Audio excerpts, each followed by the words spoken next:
A records title. Betty must have recorded the demo. I'd be interested to hear it.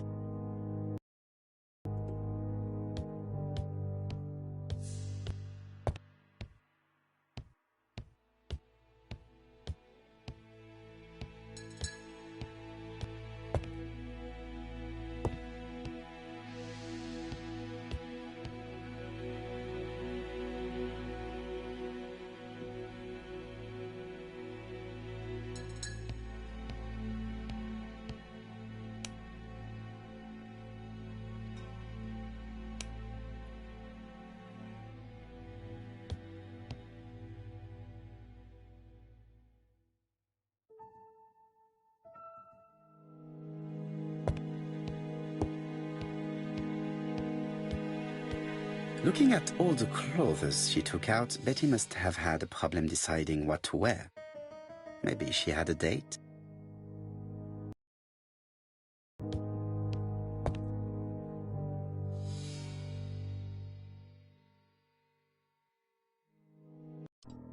Something on this clock bothers me.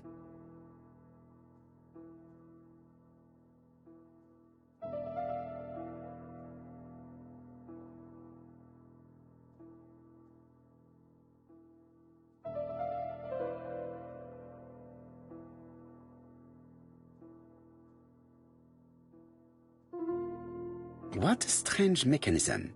I don't think it serves to turn hands.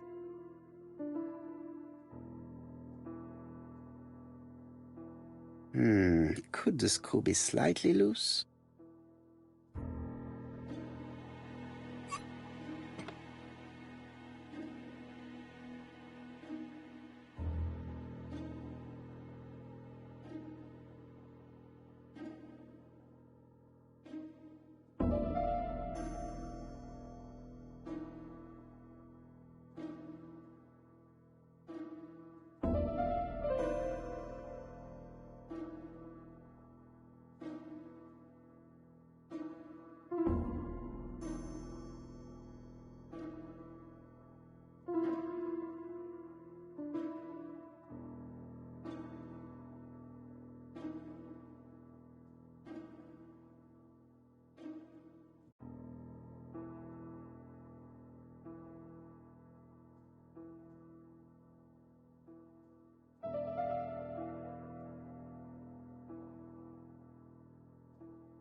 There, that's better.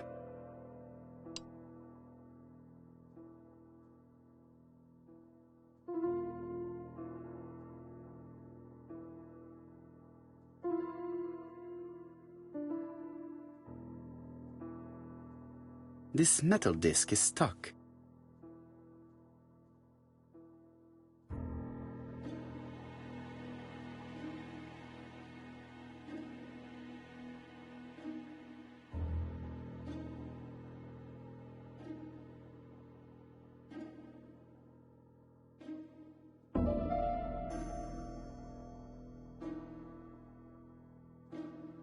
This wooden panel is blocked. I can't open it. Strange. A sheet of paper is blocked in the clock.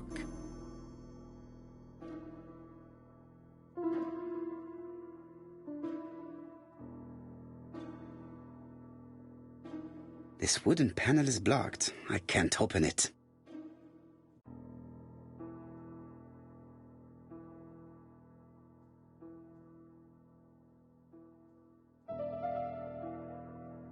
This wooden panel is blocked.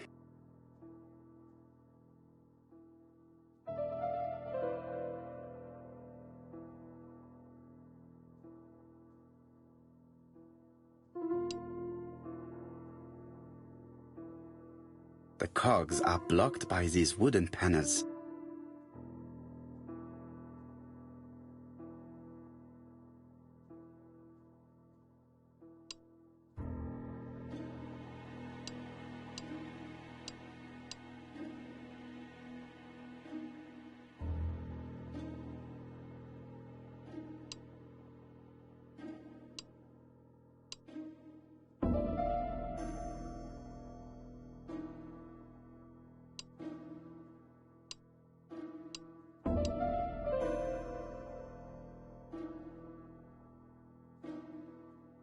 The cogs are blocked by these wooden panels.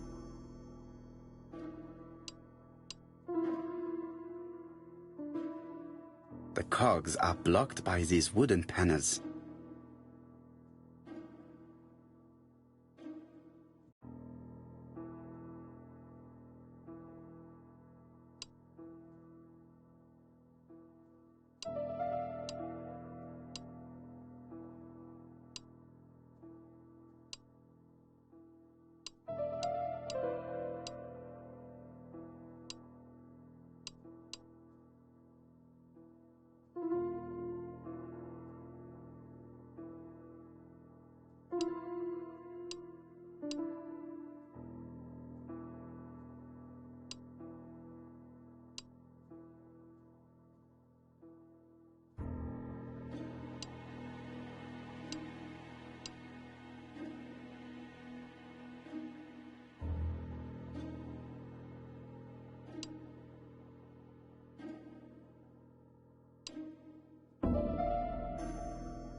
The cogs are blocked by these wooden panels.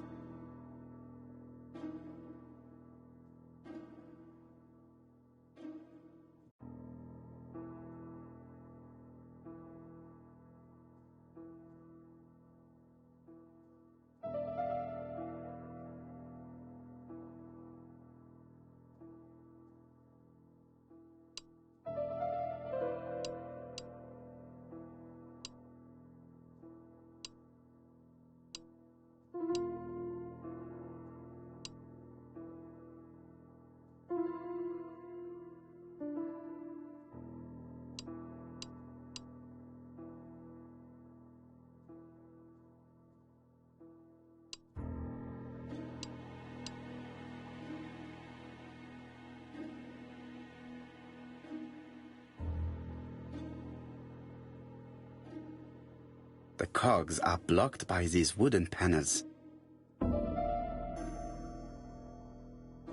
The cogs are blocked by these wooden panels.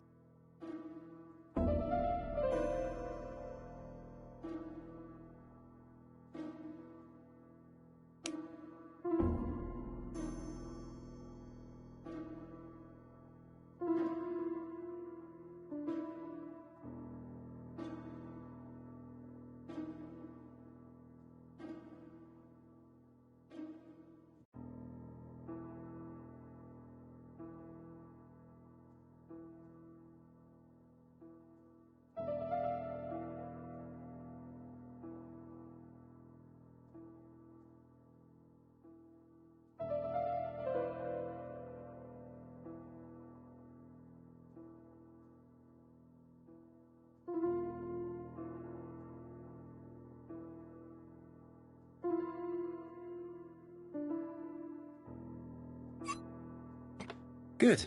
It should be possible to open the wooden panel.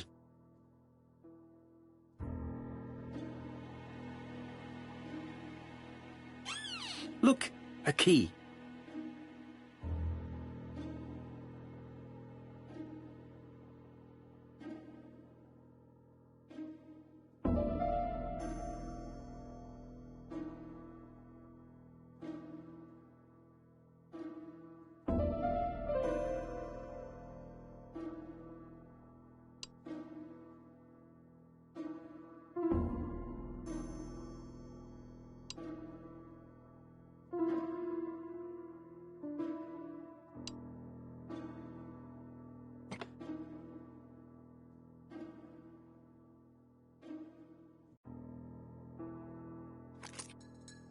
This could be useful.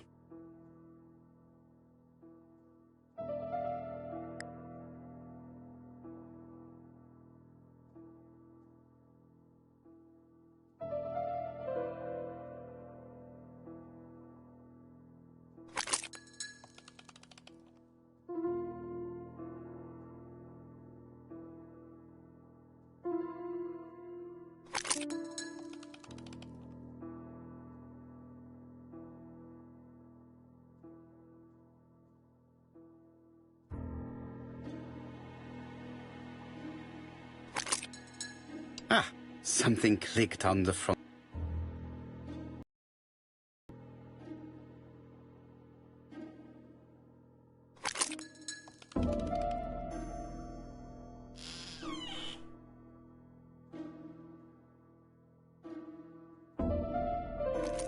This could be useful.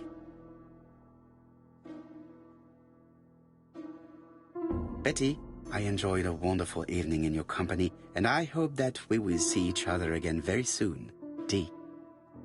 My dearest Betty, I know that your art is already spoken for, but you are the most beautiful dancer I have ever had the pleasure of meeting, and I am impatient to see you again. Adrian.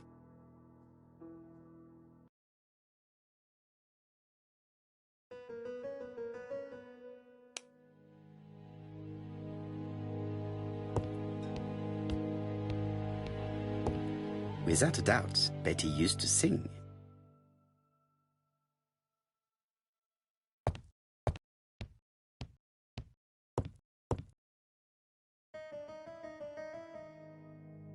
Betty, I enjoyed a wonderful evening. My dearest Betty.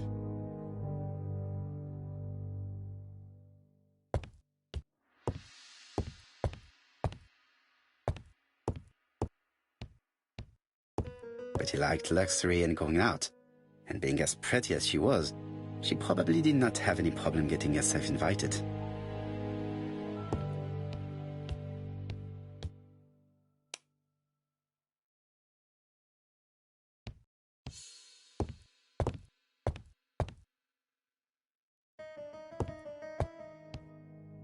Without a doubt, Betty used to sing.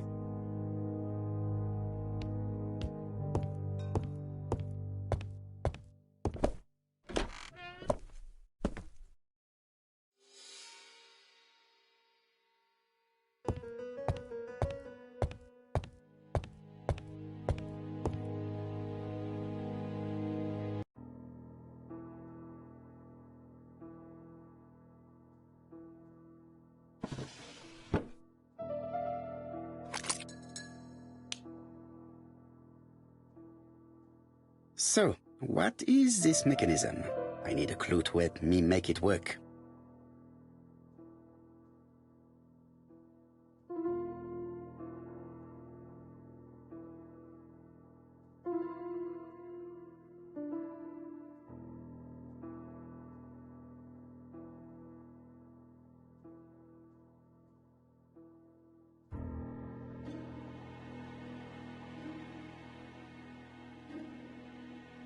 I cannot open it.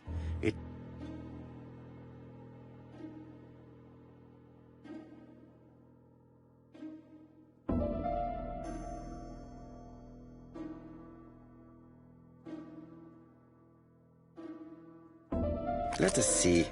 What is this cupboard hiding?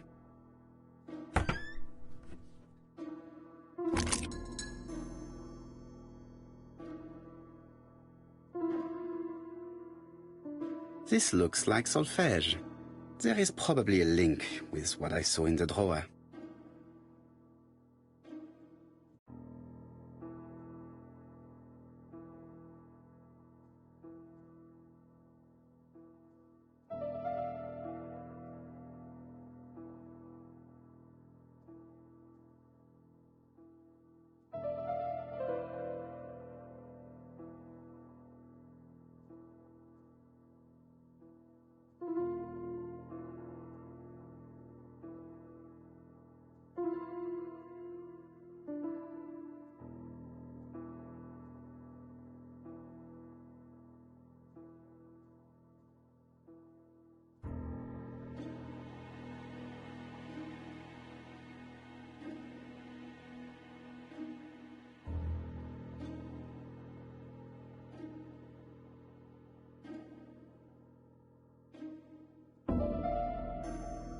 There is bound to be a clue somewhere.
There is bound to be a clue.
There is bound to be a clue somewhere.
There is bound to be a clue somewhere.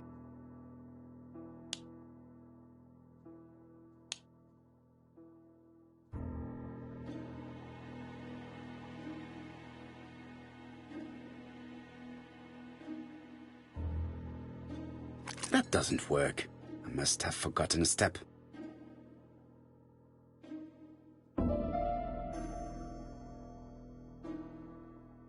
It looks like something goes in here.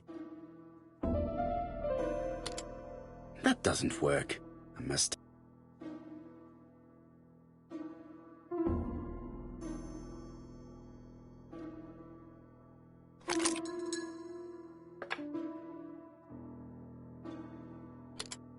That doesn't work.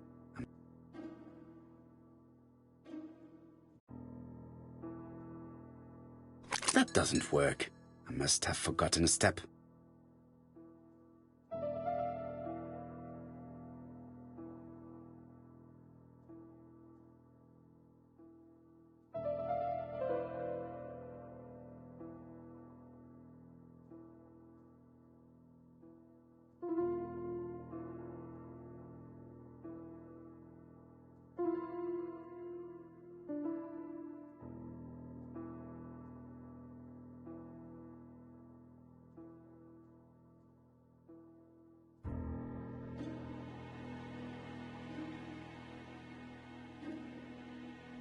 I cannot open it.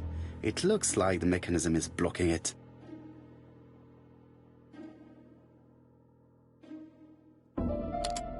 That doesn't work. I must have forgotten.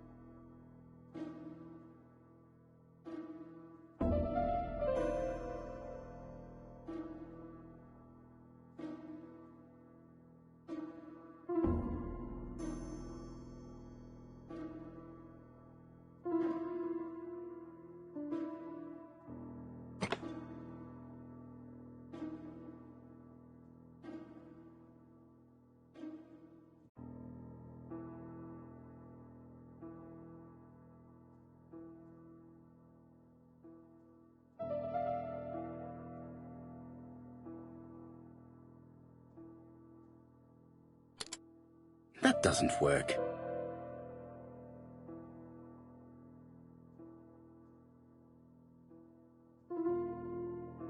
I cannot open it. It looks like the mechanism is blocking it.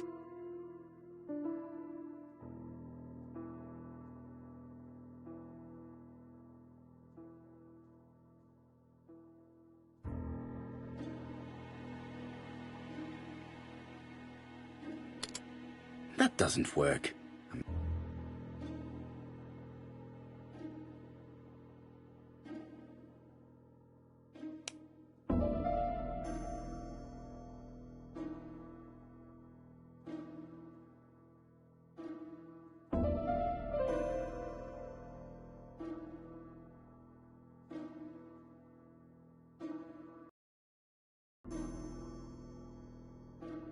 That doesn't work. I must have forgotten a step.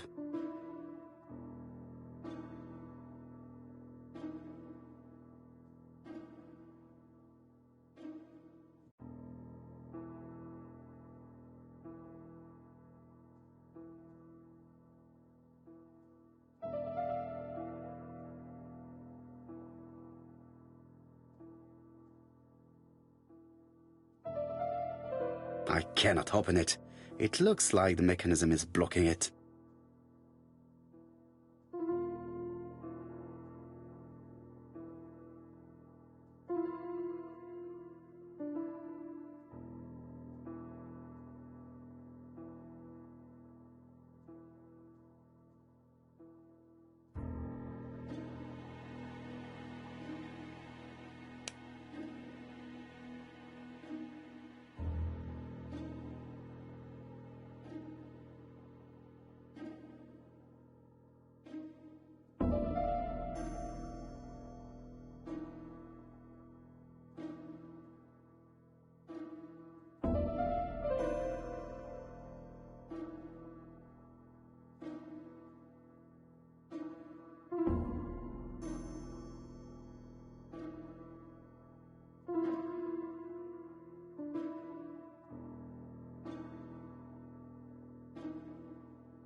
There is bound to be a clue somewhere.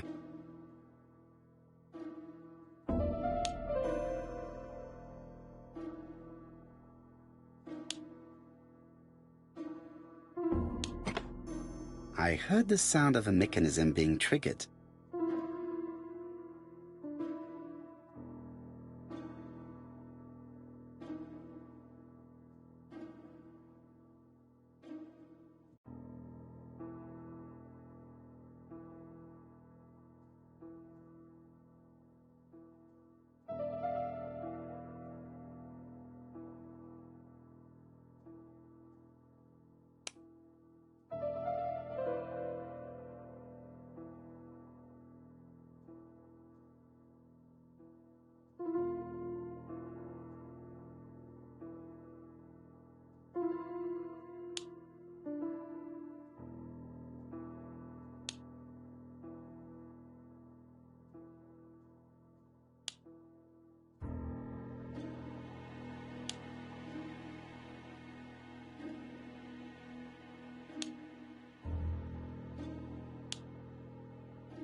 I just have to put the record on the gramophone and start it.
Oh, Donald! We're in the middle of recording. Sorry, Betty, but it's not wise. The doctor said you should rest your voice. You're such a killjoy sometimes.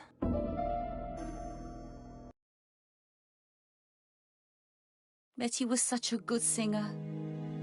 It's true. Did she have any problem with her throat? Yes, she had to be careful with her voice. Of course, she didn't follow the doctor's advice.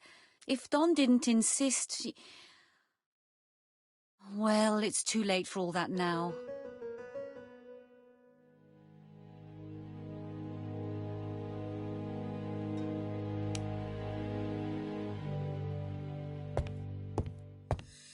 Family photos and files.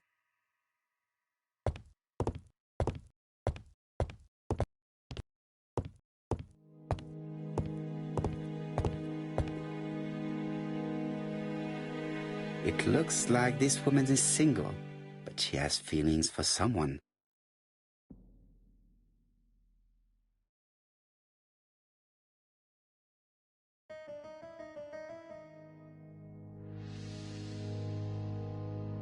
She is looking so intensely at this photo. But is it really a sister that she's studying in this manner?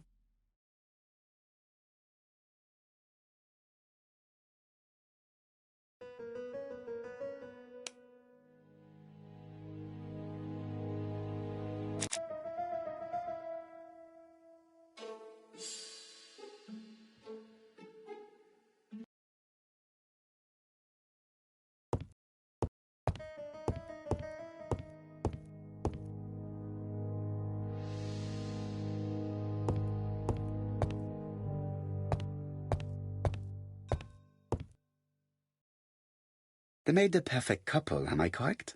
Yes, in a way. She was pretty and he... Well? He's a bright man, with a promising career ahead of him. He would have made Betty a good husband. He was always attentive and generous. Oh, a true gentleman. I hear a note of envy in your voice. You must have heard wrong.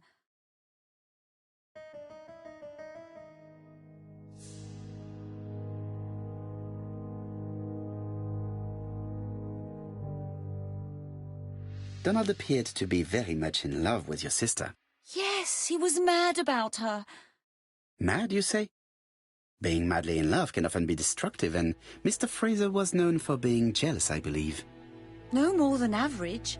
Men are always slightly possessive, especially when they are with a pretty woman.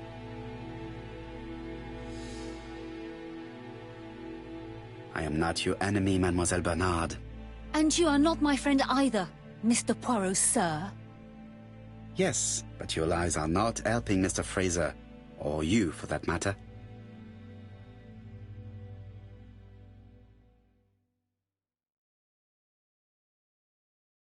I know that Fraser was jealous, but I wonder why you feel the need to protect him. Protect him?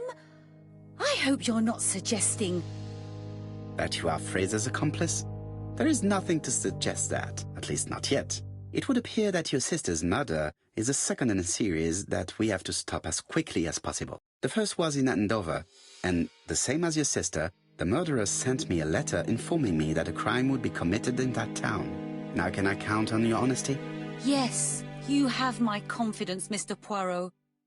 Don is a quiet and sensitive young man, slightly reserved too, and as is often the case with reserved people, when he flew into a temper, he completely lost control. He could be so violent. Betty was frightened. And when was this? The first time was about a year ago. But they rowed more recently. Donald found out that Betty had lied to him. She said she was going out with a girlfriend, but she went out for dinner with a married man. It was an awful scene. She told him that until they were married, she was free to go with whoever she pleased. Donald turned quite pale and started shaking and kept saying one day... Well? He'd commit murder.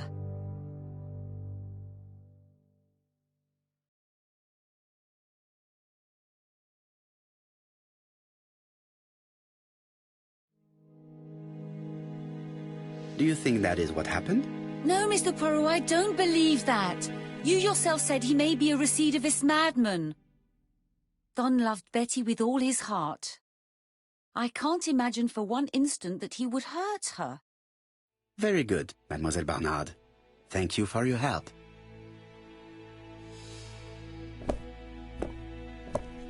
Fraser is at the Ginger Cat. The police haven't spoken to him, but they want to. Très bien, Hastings. Let's see him now. Au revoir, mademoiselle. My deepest condolences to your parents. Of course, Mr. Poirot. And don't be too hard on Don. He's more fragile than he looks. If you say so.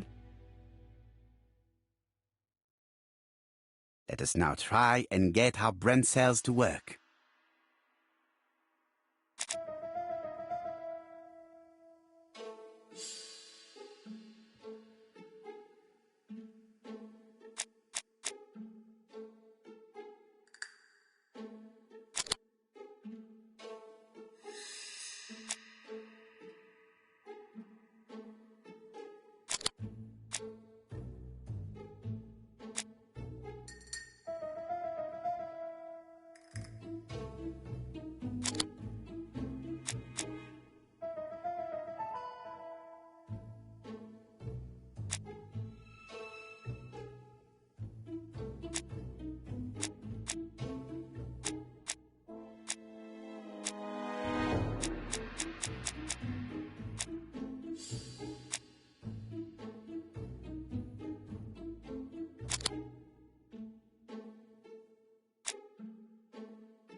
Let us now try and get our brain cells to work.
Mr. Poirot, I don't...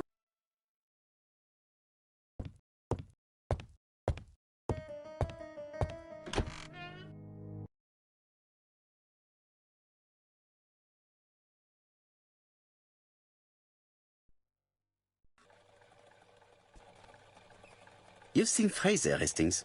What is your feeling? He's a big chap. Fragile isn't exactly the word that springs to mind. I talked to his landlady before seeing him. She went to bed at 11. Fraser wasn't home yet. Bien. Megan Barnard said he is a reserved character but with a nasty temper. We will see if this is the case.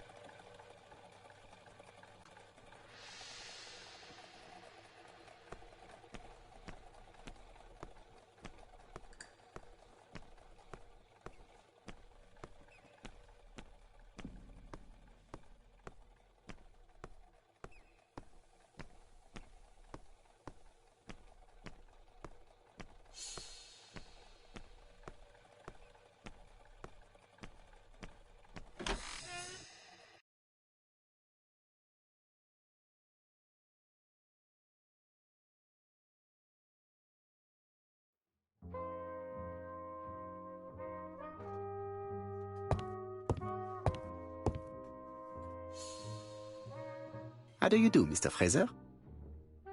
You Hercule Poirot. Mr. Hastings said you wanted to speak to me. Yes. I know that it may not be the right time, but I would like to ask you a few questions.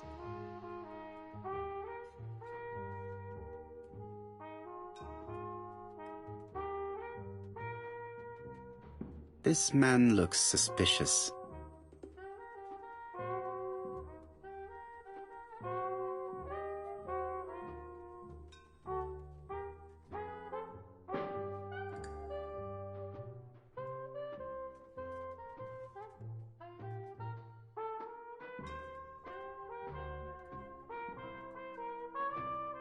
Leave me alone.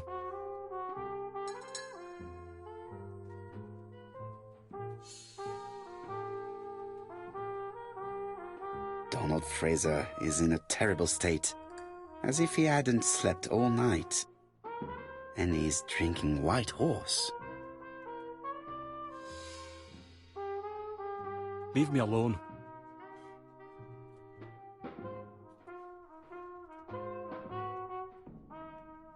Tell me that it's a mistake. That Betty isn't dead. Sadly, your lady friend has been murdered, Mr. Fraser. Oh, Betty, if only you'd listened.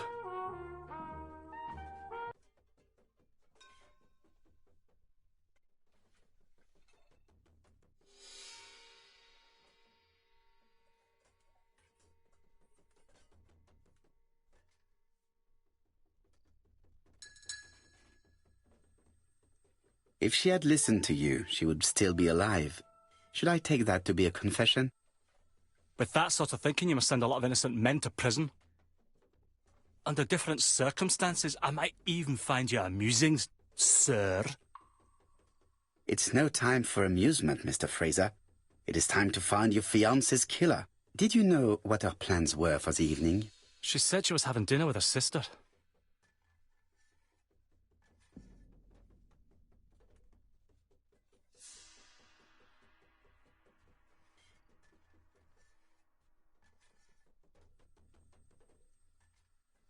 Yet, Megan only returned to Bexhill this morning, Mr. Fraser.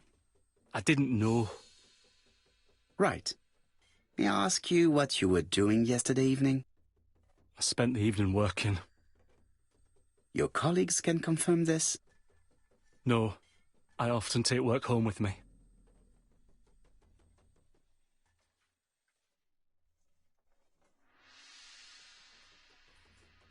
Therefore, you have no alibi, Mr. Fraser. That's right. But that doesn't make me a murderer, Mr. Poirot.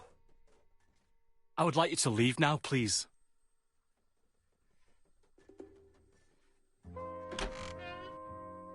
Ah, I knew I'd find you here, Poirot. I thought the victim's young man was here. Yes, is all yours, Chief Inspector.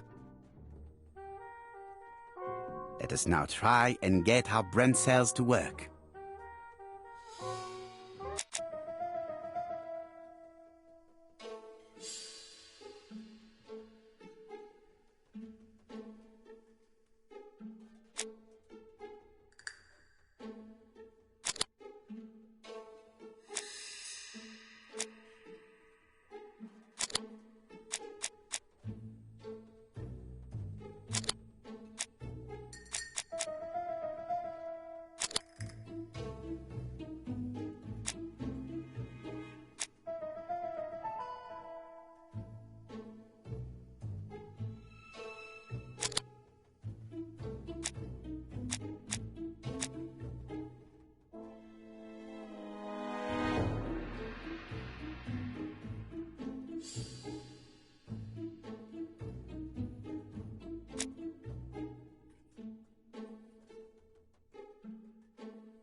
Fraser doesn't have... He's extremely jealous. You are very skilled at summing up. And yet you haven't asked Japp to arrest him. It is too soon.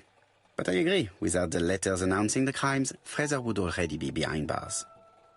Bon, I think we have enough elements. Let's reconstruct the events at the scene of the crime. I can't imagine how the murderer wasn't seen, though. Surely she must have struggled. Let us try and imagine the scene.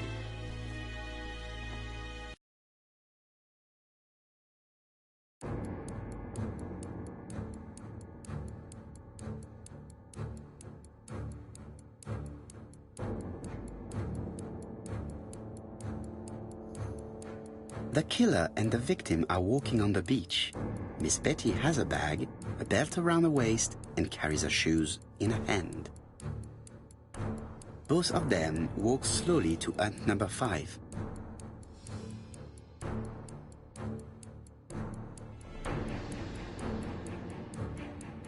Both of them walk slowly to hut number 6.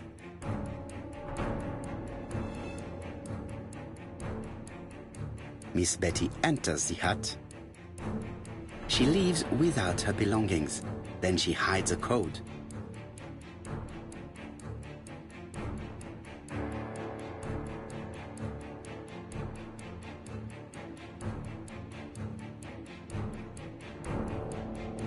The killer tries to remove his victim's belt. She panics and tries to stop him. She runs away, pursued by her assailant. No, there is no sign of a chase. Things must have happened differently. Let us think again, mon cher.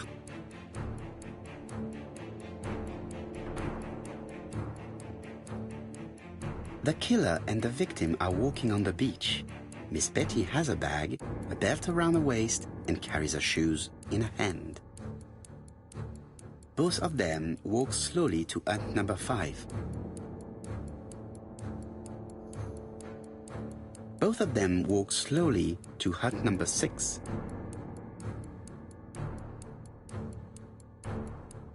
Miss Betty enters the hut. She leaves without her belongings. Then she hides a code.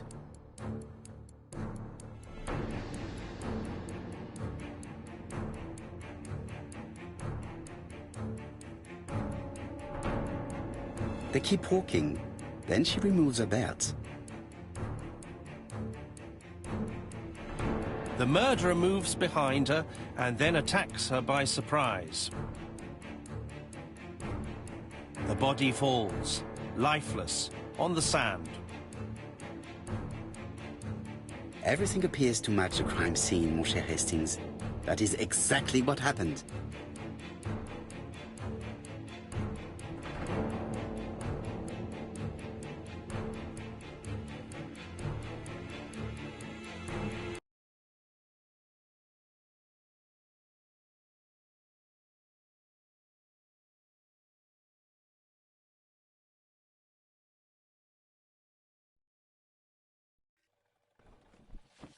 Without the ABC, we might have suspected Mr. Asher and Mr. Fraser.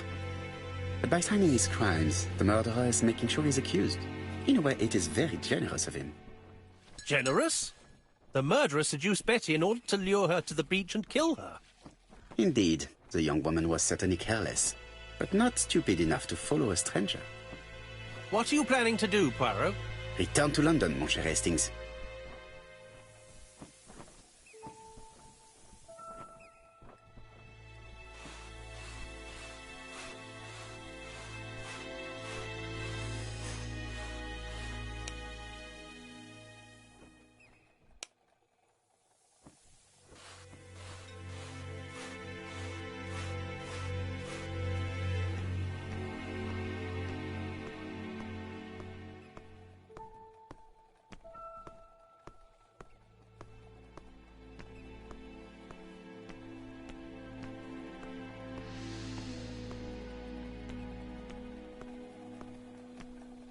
Right, back to London. There is nothing more for us to do here.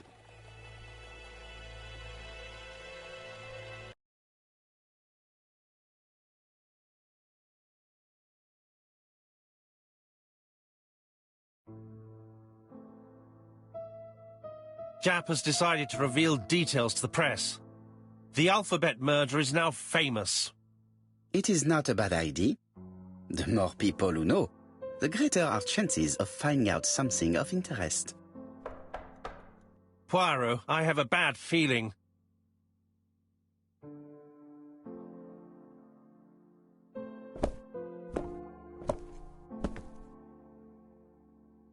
Poor Mr. Poirot, not so good at these little criminal matters as you thought yourself, are you? Rather past your prime, perhaps. Let us see if you can do any better this time.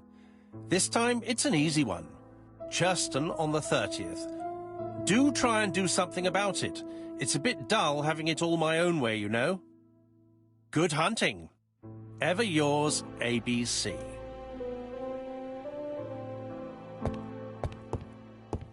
Good hunting. Did you hear that, Poirot? The murderer seems to be taking it all as a game, a challenge.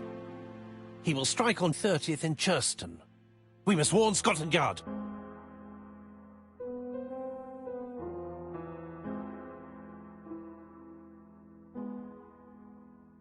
No time to lose. We must prepare our suitcases for Churston.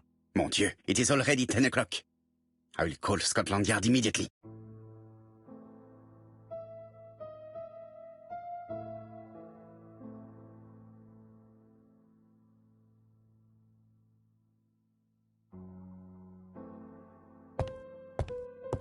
In his haste, Hastings tore the envelope.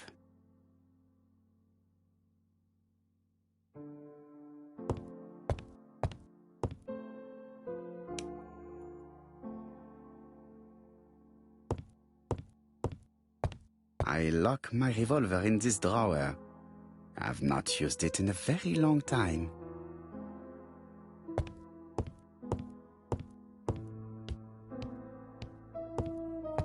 It is not a good time.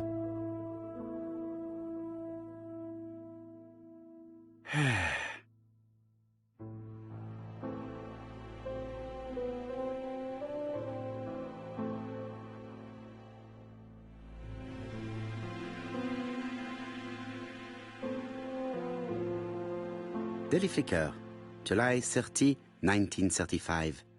ABC affair, no progress. The alphabet murderer is still on the run. Ever since the police found the connection between the Bexhill and Andover affairs, the inquiry has barely progressed. In this issue, we are publishing provocative letters sent by the killer to Hercule Poirot. Unfortunately, they have not yet helped to find him. Daily Flicker, July the 26th, 1935. The Bexhill Horror. Young maid strangled on the beach. Killer struck at midnight.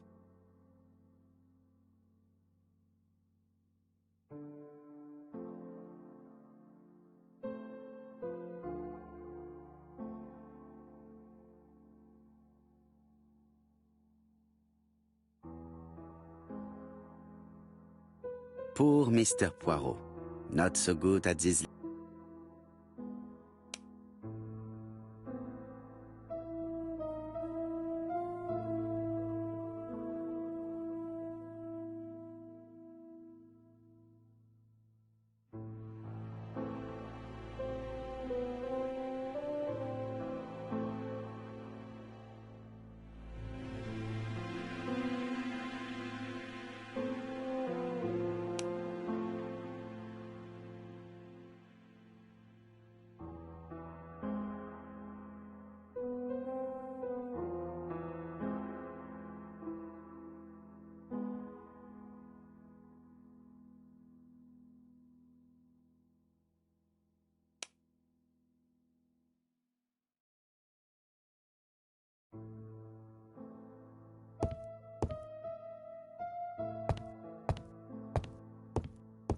It is not a good time.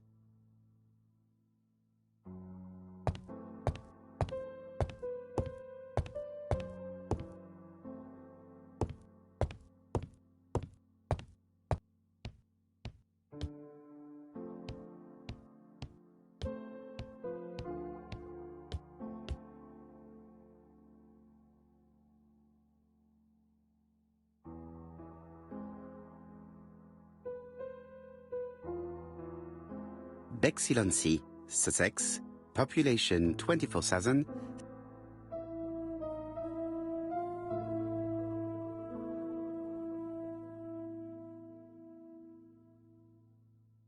Hastings' photo album is very proud.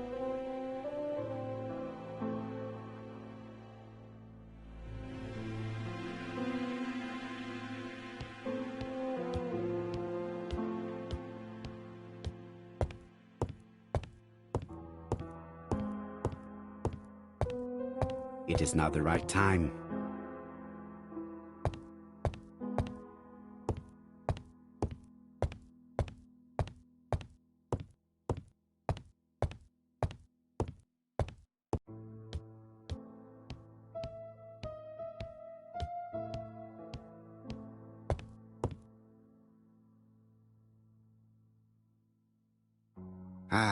Some...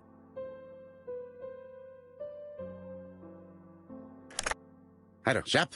We received a new letter from ABC in the 10 o'clock post. Where and when? In Cheston. Today. Today? I'll inform the population immediately. I'll check the train times. Call me back.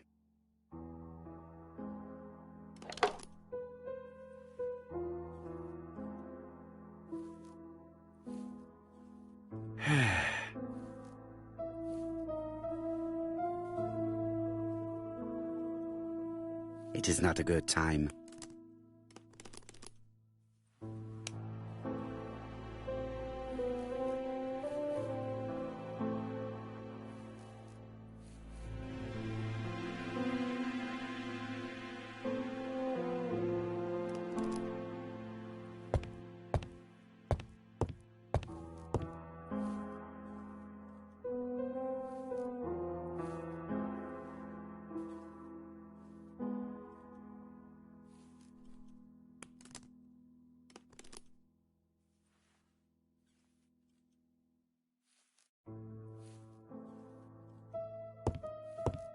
It is not a good time.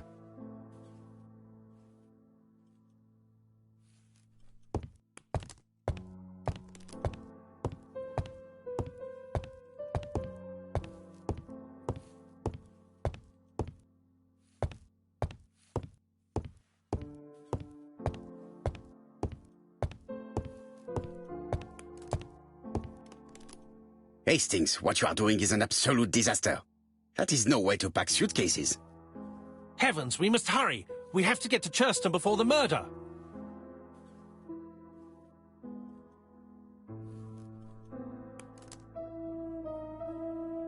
Your height, Hastings. It is an emergency. At last, Poirot, you're being reasonable. Poirot, you were right. I've just consulted the ABC guide. There's no hurry. The next train doesn't leave till 11:45. You see, there is no need to hurry. We will not be in Churston until tomorrow morning, after the murder. But why has the murderer warned us so late?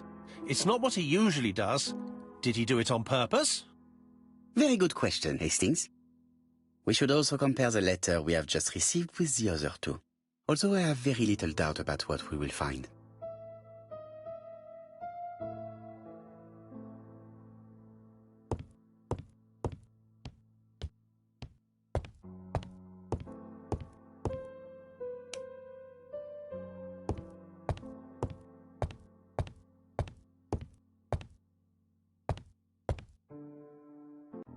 Right, let us compare this new letter with the second one.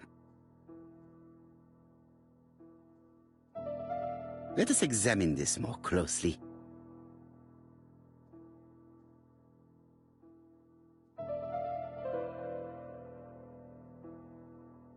Certain characters in the two letters may have similar defects. Yes, I is weird.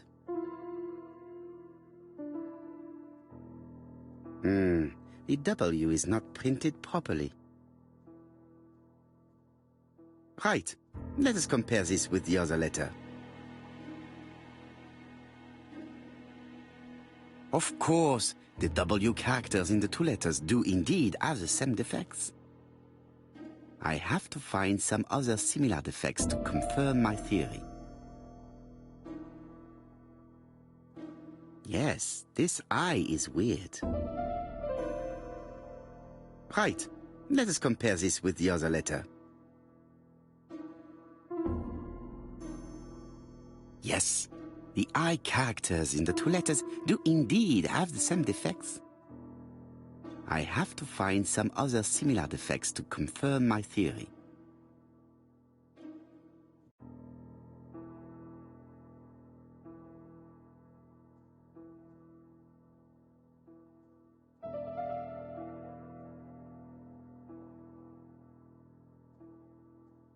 Yes, the A appears to... Right. Let us compare this with... That's right. The A characters in the two letters do indeed have the same defects. My theory was right. These two letters were written with the same typewriter. Let us now try and get our brain cells to work.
The letter should have arrived in time.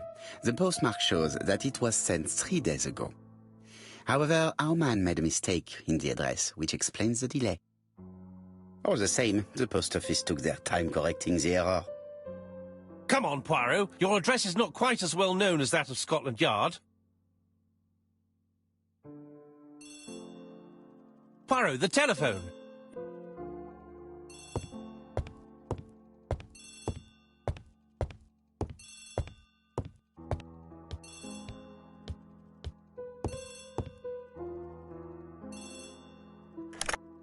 I have some news from Churchton.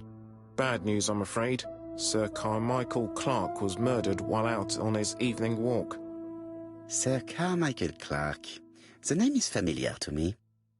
He was a famous throat specialist, one of the best in London. A wealthy man, he retired to Combside, a beautiful house by the sea. He collected antiques. Are you going there? Yes, let's meet on the train.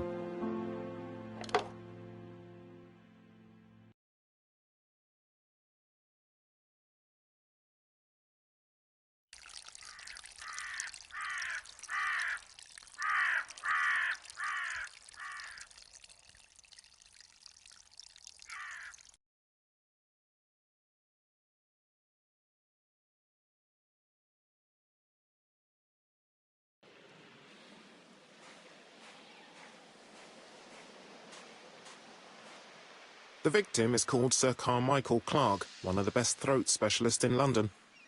The body was still warm when we found it. If we'd been warned earlier, we definitely could have saved him. It appears that the murderer made a mistake when he wrote his letter. A mistake? Lucky for him. And what if he did it on purpose? No. He's defined his madcap rules and he's sticking to them. It's a matter of pride for him. Shall we go up to the house, Poirot? You go, my friends. I will come soon.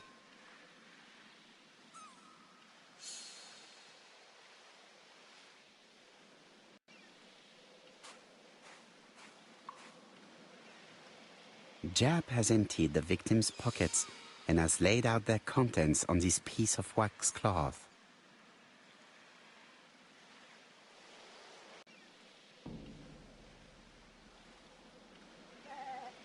It is pointless.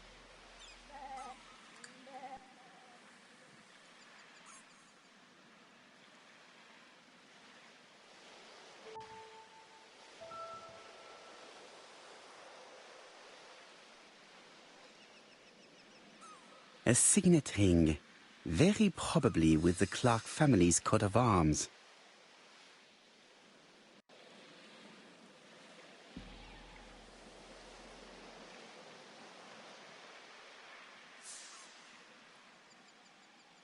Nothing appears to be missing from this wallet.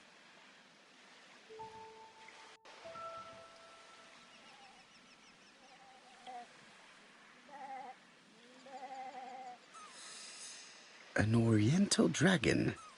It's an old piece, much older than the pocket watch on which it was fastened.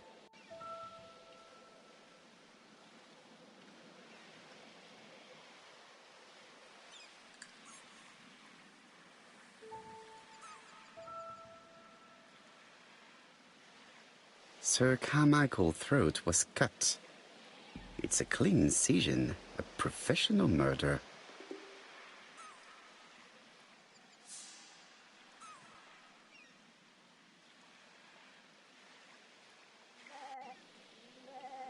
An ABC guide. The murderer's customary signature, covered in blood this time.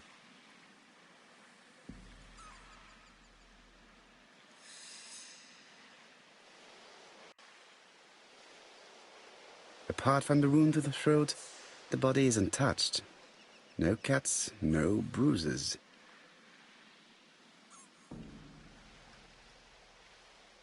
The gravel on the path has been sprayed with blood that covers a conical-shaped area, which starts at the body and becomes wider as it moves further from the bush.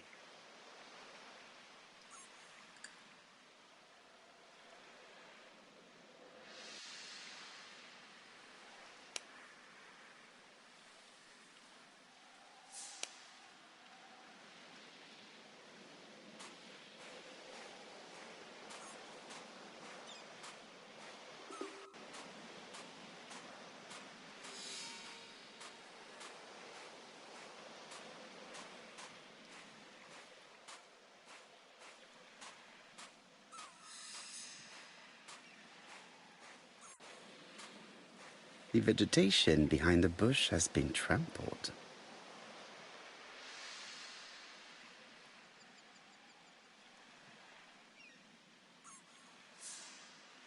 The body is just in front of a bush, one of the only bushes in the surrounding area. Let us now try and get our brain cells to work.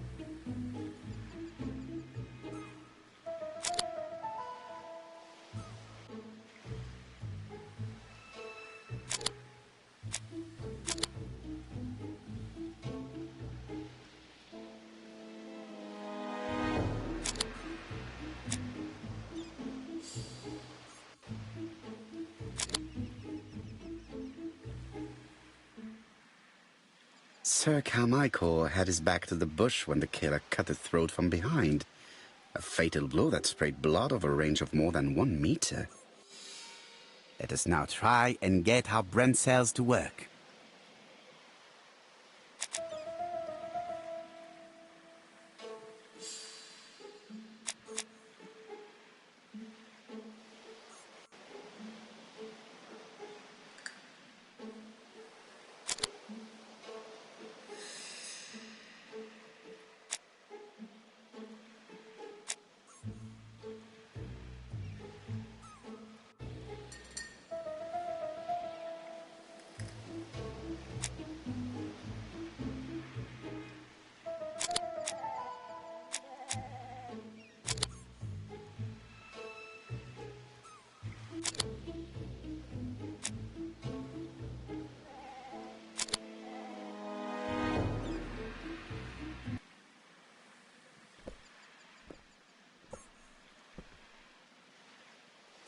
Have you finished, Poirot?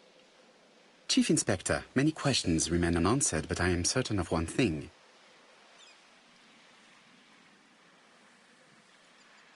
The killer has prepared his crime very carefully. Quite right. He must have known Sir Carmichael's movements well to plan such an attack.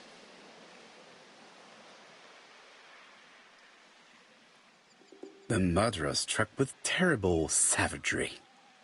Yes, blood flowed. It's the first time he's attacked a man. He armed himself accordingly. Have you spoken to the victim's family, Chief Inspector? I've spoken to the brother, Franklin Clark. I didn't get much out of him.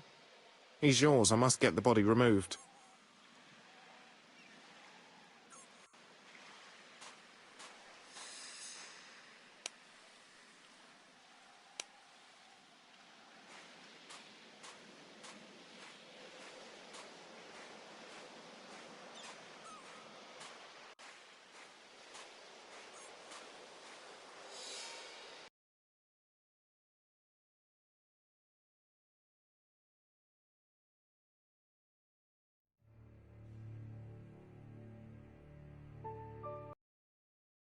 Seems rather obtuse.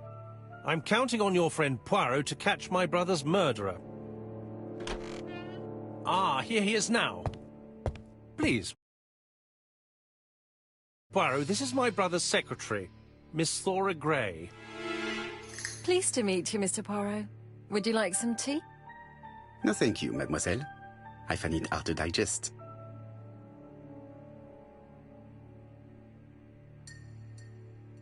It is not the right time. There is something elegant about her.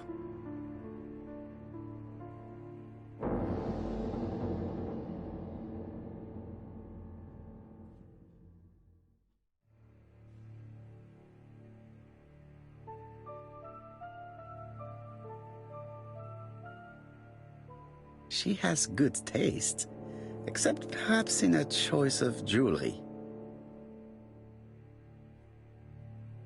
Please excuse me, I have to take care of Lady Clark.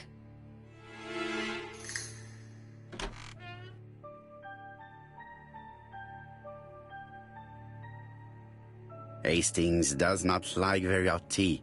He's going to blow on his cup for a good while before drinking. It is not the right time. It is a once-in-a-lifetime opportunity to question him. My brother's wife is gravely ill. You will probably want to question her, but I fear that it won't be possible today.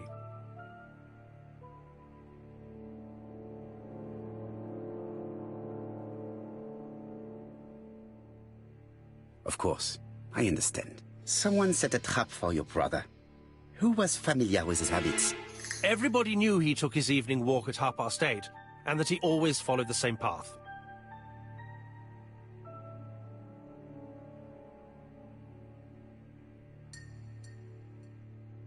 And did people of the village know Sir Carmichael's habits?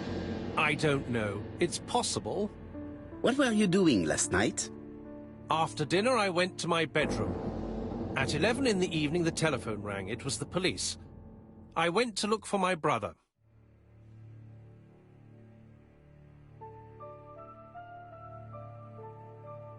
Was it a dark night? It was a new moon. I took a lantern. So it was you who found the body? Yes, along with the gardener. Have you seen any strangers around the house recently? No. As far as I know, nobody has been near the house.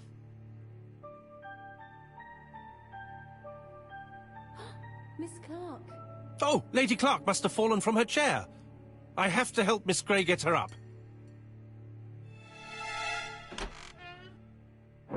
Hastings, while our host is gone, let's examine the drawing room. But, Poirot, a gentleman shouldn't...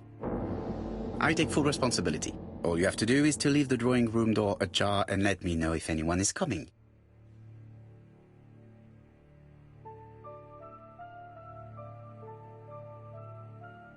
There are some very valuable objects here.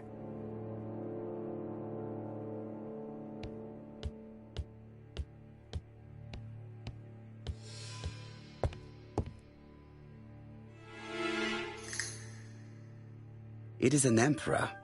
His place at the center of the table is probably symbolic.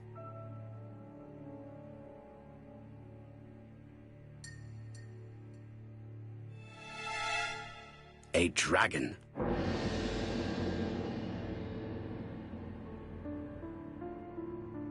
Dragon, dragon, dragon. Sir Carmichael showed himself to be very consistent in his collection's theme. A crane?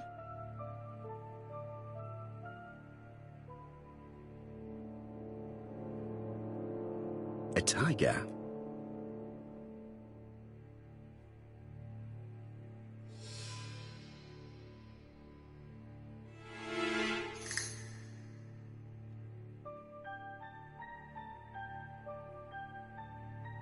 Comside's private collection, purchases since 1920. The catalogue for Sir Carmichael Clark's collection.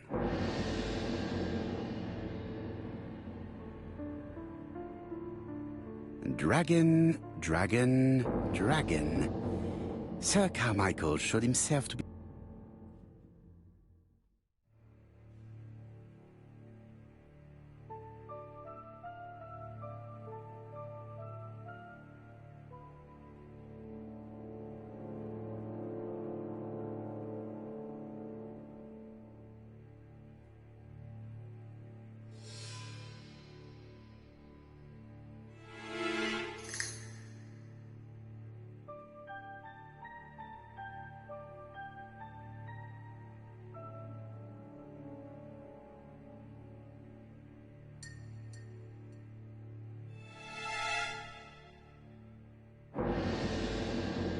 A turtle.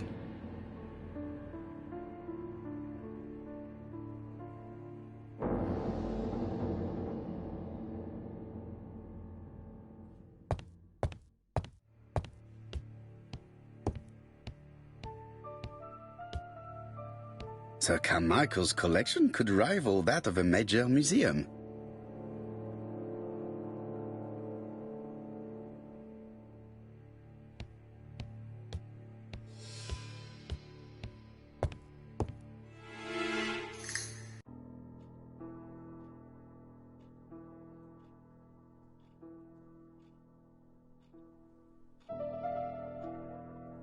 Turtle, the dragon, the crane and the tiger.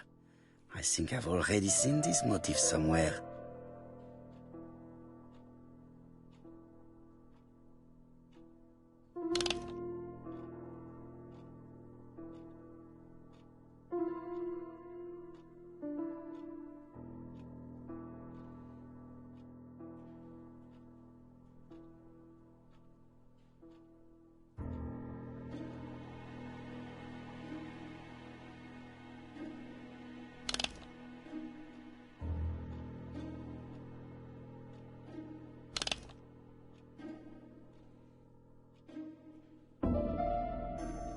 The cardinal points. This book could maybe help me. Each cardinal point is associated with one animal and one color. In the middle sits the imperial dragon, and out of respect, all the others are turned towards him.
position of each motif resembles that of those on the table.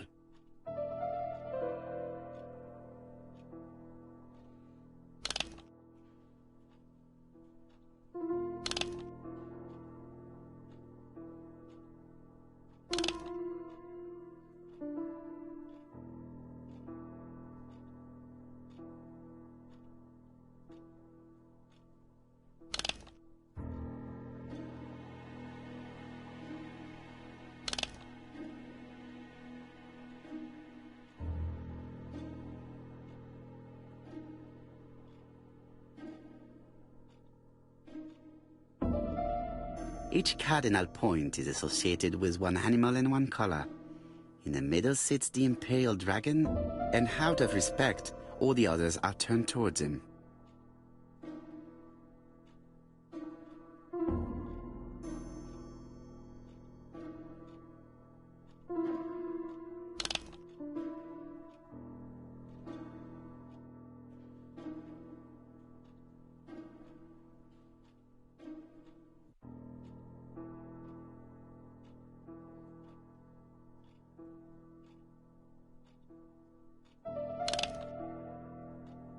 The position of each motif is correct, but they are not turned the same way as on the table. I think I heard a bang. Could it be this cupboard? This is interesting.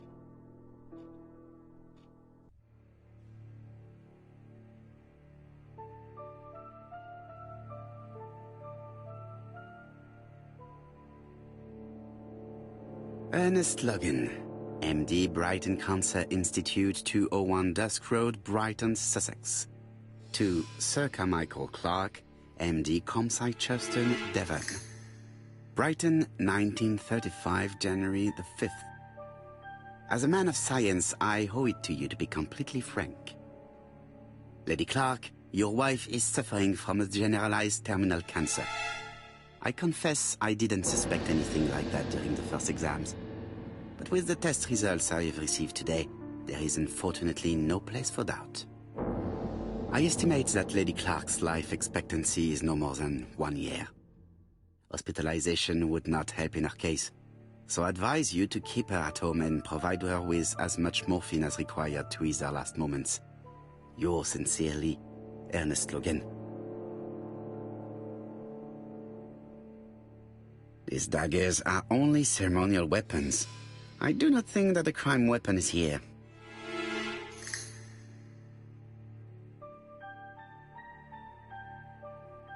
Here's Miss Grey. Sorry to keep you waiting. Lady Clark's condition requires regular care. I believe you want to ask me a few questions. Indeed, mademoiselle. This porcelain is remarkable. Is it old? It's about 3 centuries old, I believe. Wait, let me find the reference.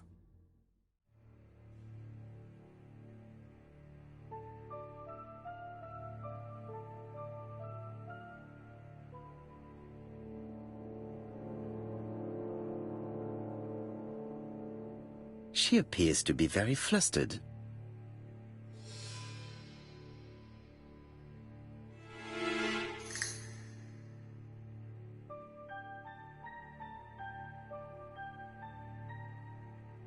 She's unable to hide her emotion, and her makeup has been disturbed.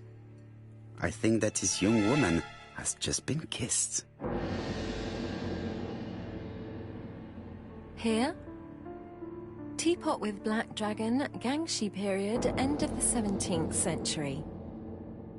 It is a rare piece with unusual colors. You have a good knowledge of art history. Acquired while working with Sir Carmichael. I used to help him manage his collection and choose his new acquisitions.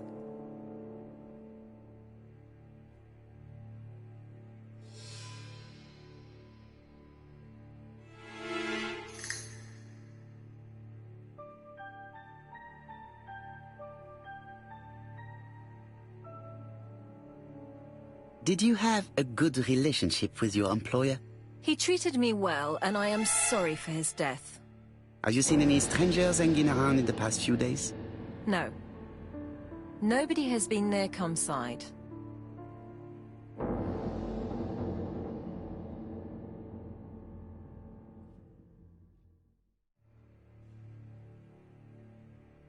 What were you doing yesterday evening at the time of the murder? I was sleeping. I was woken by the telephone at 11. I heard Franklin Clark speaking with the gardener. They left with some lanterns and they found the body.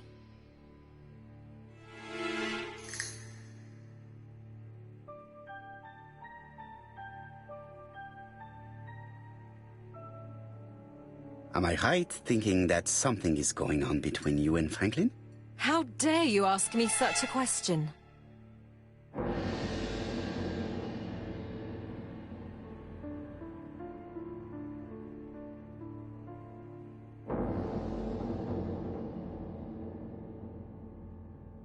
Mademoiselle, it is difficult to hide things from me. He kissed you earlier, did he not? My goodness, with Sir Carmichael's death, I was feeling so awful, so worried. I was unable to resist. I am not judging you, mademoiselle.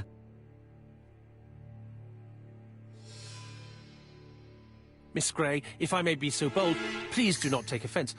My friend has rather unusual methods, but all he wants is to find the murderer. Yes, I understand. I must rest. Please excuse me. Earlier, you asked me to watch the living room door for you. I don't wish to be indiscreet, but sometimes a gentleman stumbles upon a secret without intending to. That is sometimes the case. And I saw Franklin Clark kissing Miss Grey at the foot of the stairs. Do you think this is a common occurrence? No, I saw emotion, intensity. I think it was their first kiss. Well done, mon ami. Well spotted. However, I don't think I completely understand this business. Why did Sir Carmichael not defend himself? He appeared to have been active and strong. The murderer did not give him a chance. Let us try and reconstruct the scene.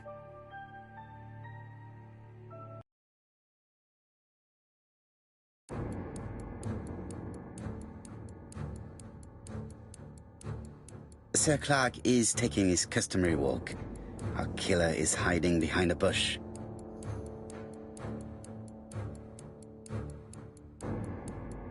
The old man walks quietly along the gravel path.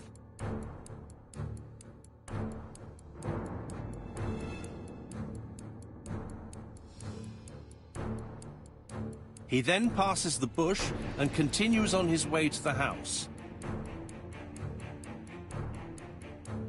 No, Sir Clark used to gaze at the sea. Let us think again.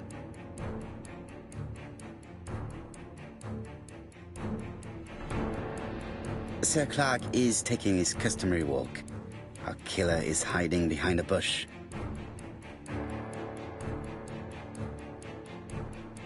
The old man walks quietly along the gravel path.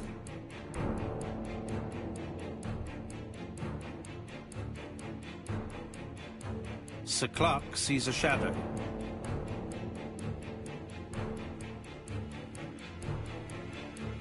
No, Sir Clark was attacked by surprise. He could not see his assailant. Let us think again, mon cher.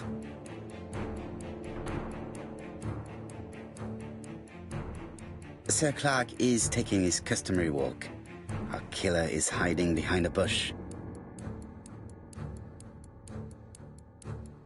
The old man walks quietly along the gravel path.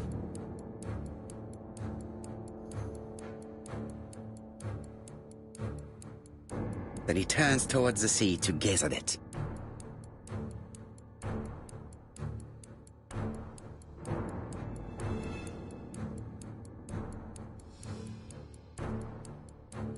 The killer leaves his hiding place on the right-hand side. He approaches silently over the grass.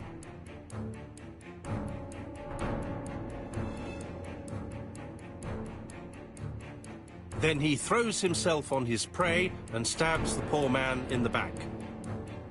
No, the victim does not have a back wound. That is not what happened. Let us think again, mon cher.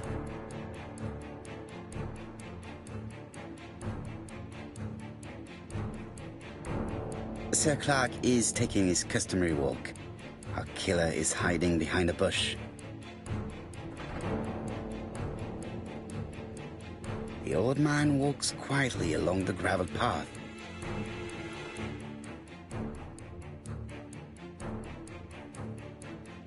Then he turns towards the sea to gaze at it.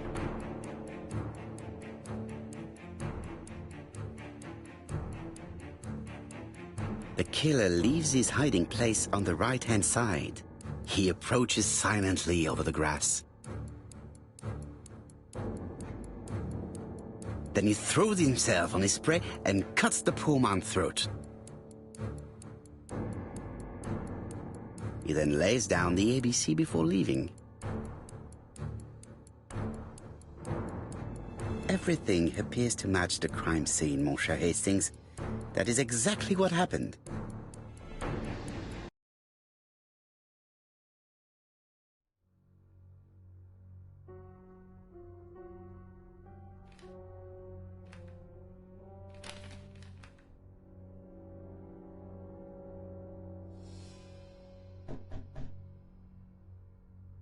Oh, just a minute. I'm getting dressed.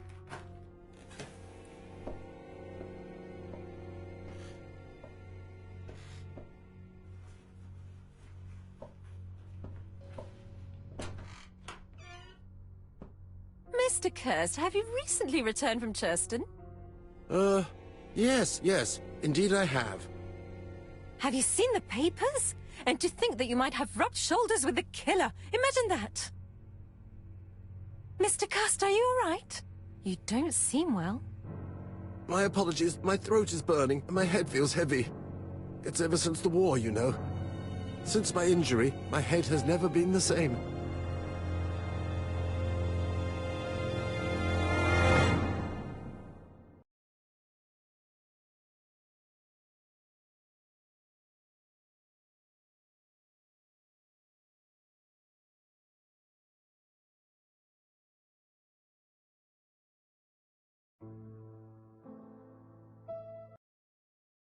To be with you again after all these years.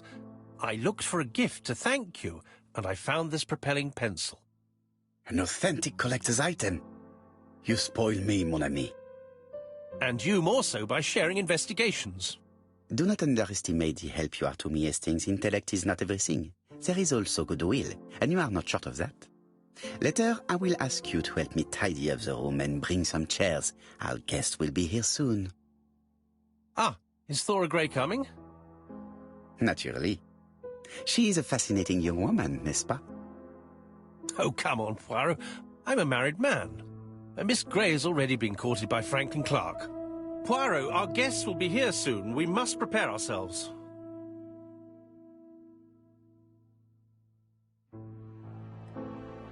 I should take advantage of the silence to examine them.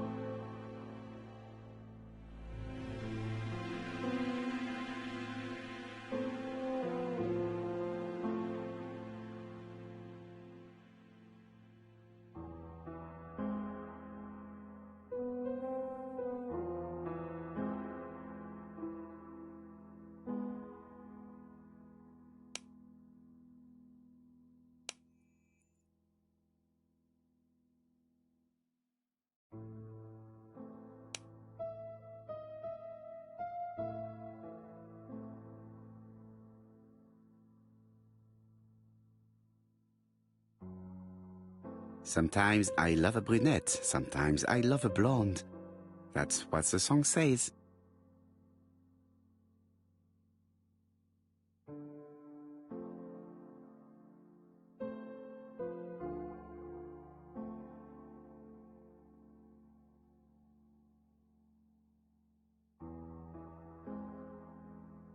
Donald is always on edge.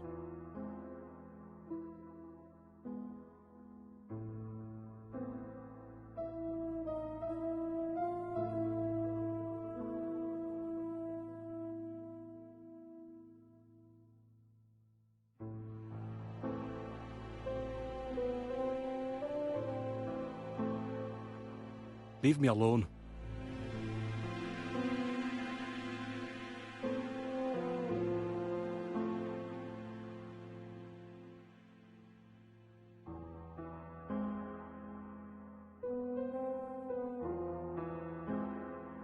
Donald Fraser is very nervous at the moment, even if he's trying hard to control himself.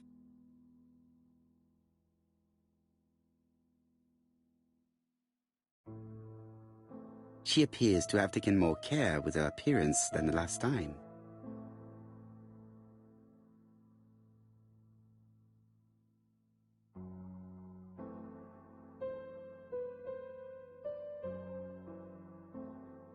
She's looking at Mr. Fraser out of the corner of her eye.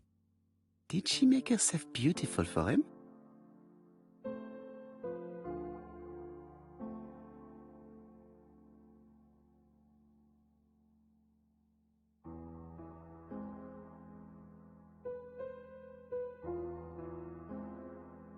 The song says, "Sometimes I love a blonde who comes from Eden by way of Sweden. But I am not sure that this blonde is an angel."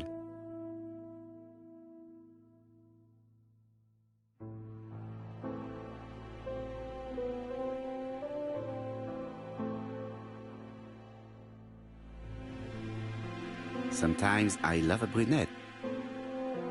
I should take advantage of the silence to examine them.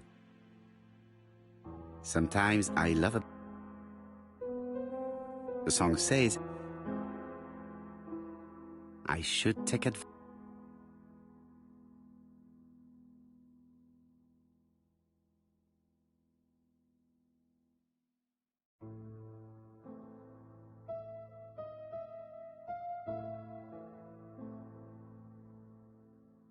Franklin Clark always seems at ease, regardless of where he is. Something that's unique to people who travel. Franklin Clark always...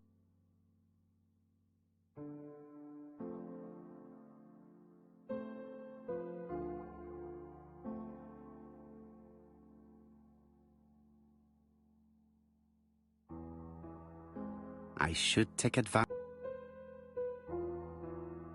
I ought to concentrate on my guests. I wish to thank you all for coming. I wanted to bring everyone close to the victims here in order to unmask the murderer. Get to the point, Mr. Poirot. What do you want from us?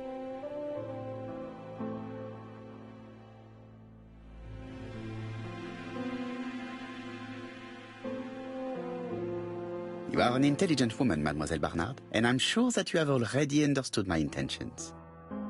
You think that if we put our heads together, we might come up with something new?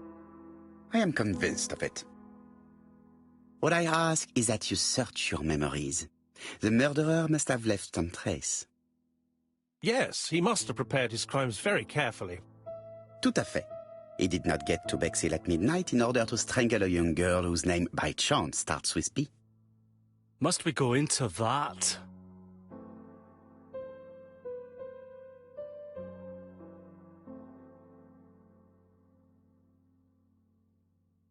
Mr. Fraser, please get a grip on yourself.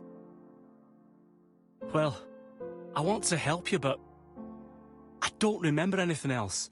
Nothing I haven't already said. And you, Mademoiselle Barnard, did your sister say she was seeing another man? She never would have told me.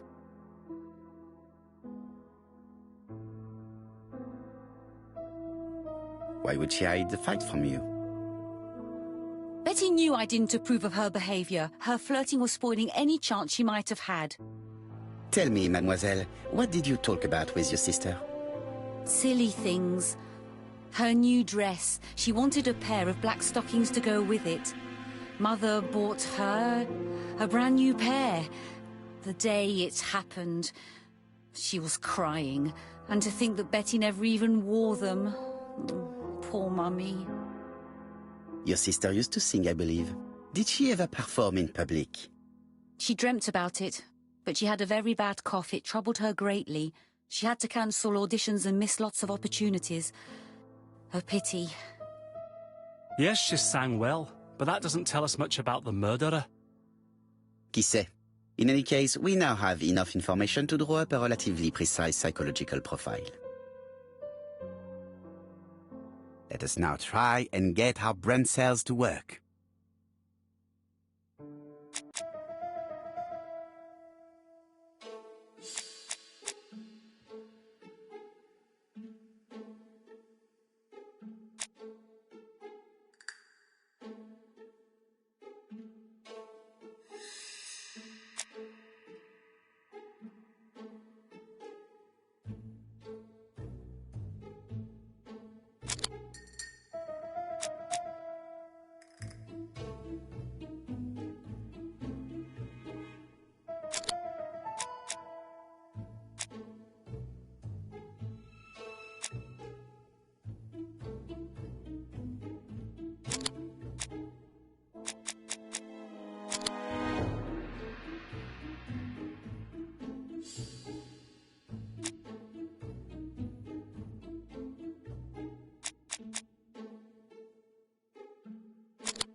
So, ladies and gentlemen, we can now surmise without too much risk of error that our adversary is calculative, sure of himself, a seducer, of outstanding intelligence, that he has plenty of self-control, and that he likes railways.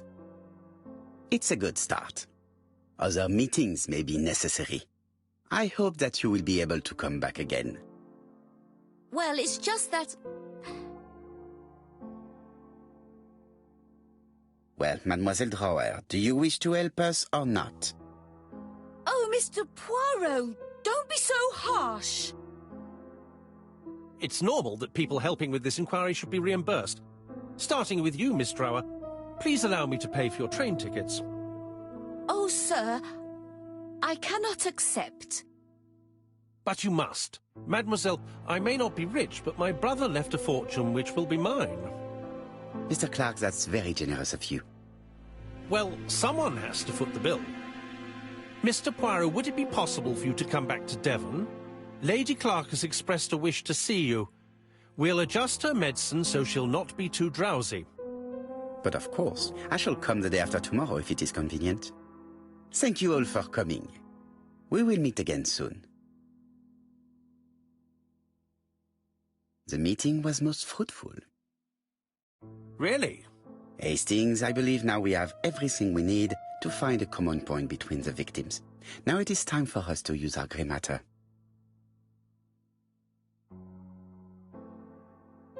Let us now try and get our brain cells to work.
The first two victims suffered from bad throat, and that was precisely the specialty of the third victim, Dr. Clark. We have a lead. It would pay to take a closer look at the medical records of Dr. Clark's patients. We'll do so during our next visit to Churston. I will do it myself, mon ami. You must remain in London just in case ABC sends us another letter. Very well, as you wish.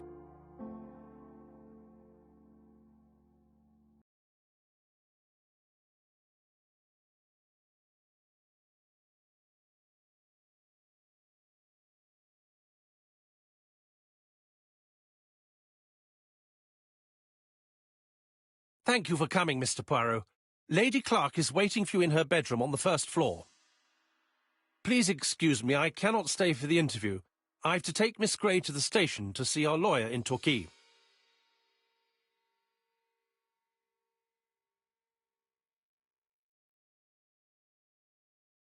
Are you leaving Churston for good? Miss Gray very kindly stayed with me to settle my brother's affairs, but naturally she prefers to find a position in London. Ah, très bien. I'll be absent all morning, Mr. Poirot, but the nurse is coming soon. She's to ensure that the dose of medicine doesn't make our patient drowsy. Thank you, Mr. Clark. Have a nice trip, mademoiselle.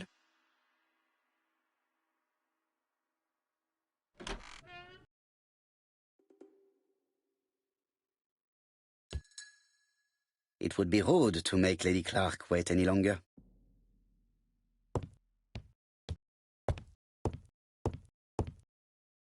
It's closed. It would be rude to make Lady Clark wait any longer.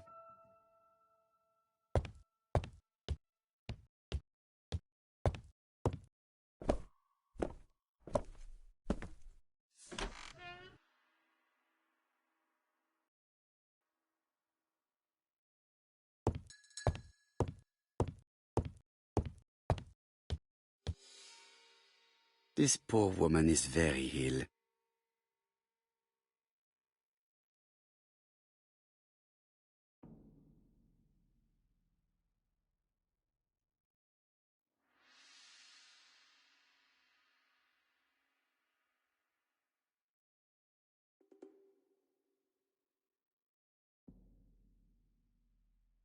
This woman is suffering.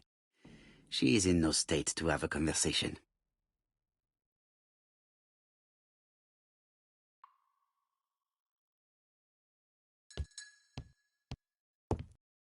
It would be rude to make Lady Clark wait any longer.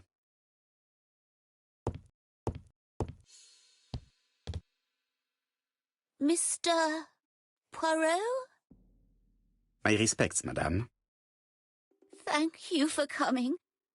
Thank you. Have you seen the nurse? She should have been here by now. Oh, I'm sorry. The telephone in the hall is ringing.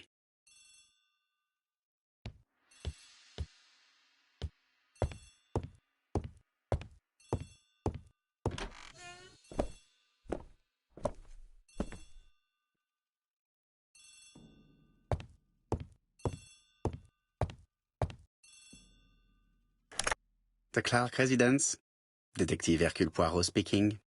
How do you do, Mr. Poirot? I'm Lady Clark's nurse. I wanted to let you know that I won't be able to come for her injection today. Might Miss Grey be able to do it? She has just left, but I will take care of it. Thank you. That's very kind of you.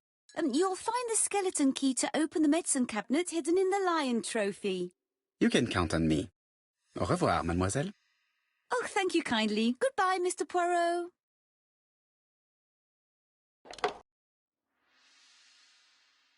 It is now the right time.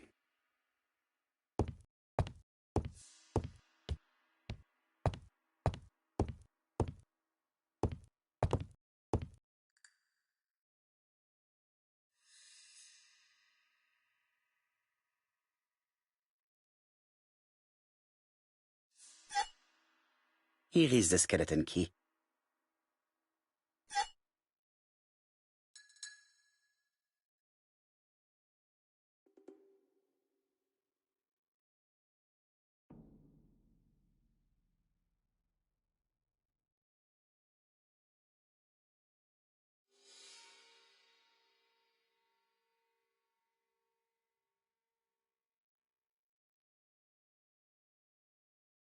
April 1925, Aceh Province, Sumatra.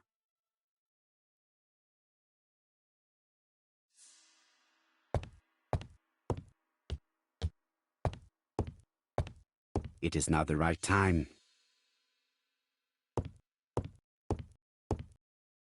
Lady Clark is in pain. I have to give her an injection of morphine to ease her suffering.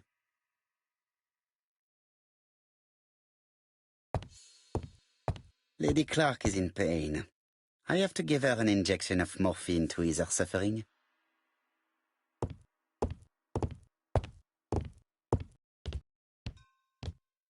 Lady Clark is in pain. I have to give her an...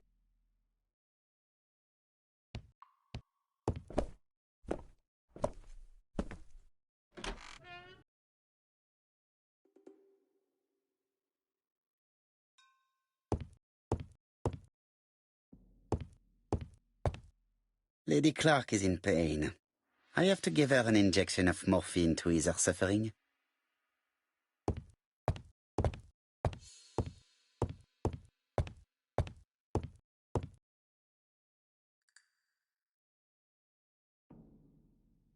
It's closed.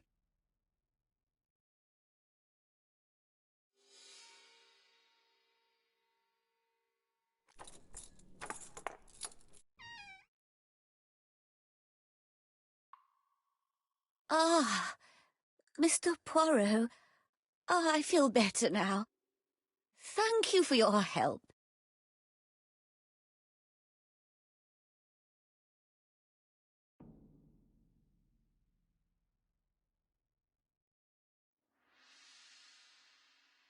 You asked for me, chère madame. Yes. Yes, of course, I wish to speak with you. But what was it about?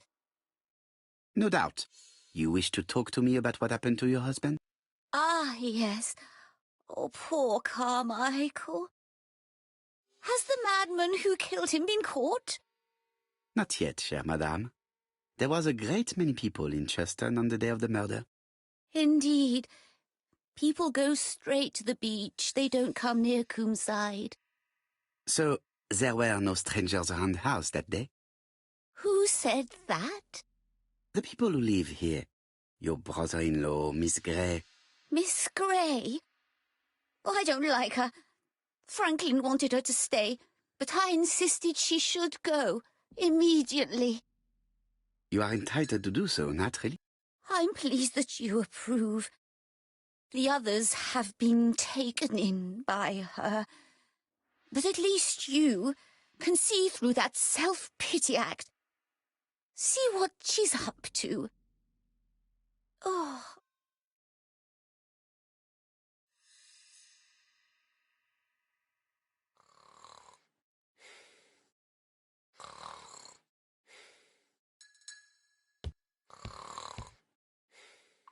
She's sleeping. I must find a way to wake her up gently.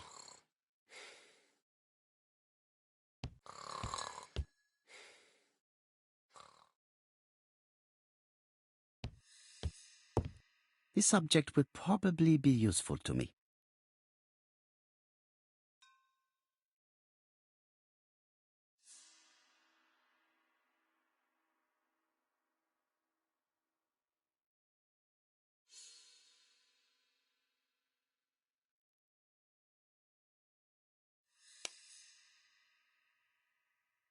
This skeleton key would be very useful for opening the locks I have not yet been able to open.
This subject would probably be useful to me.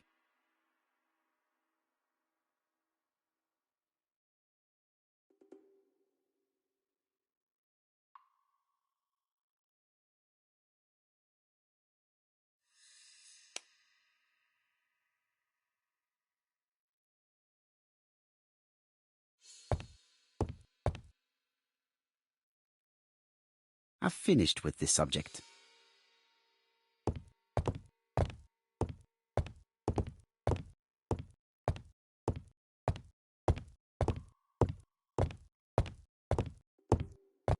She's sleeping.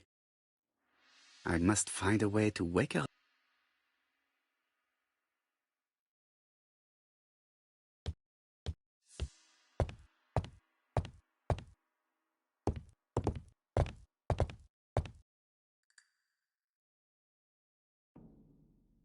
This subject would probably be useful to me.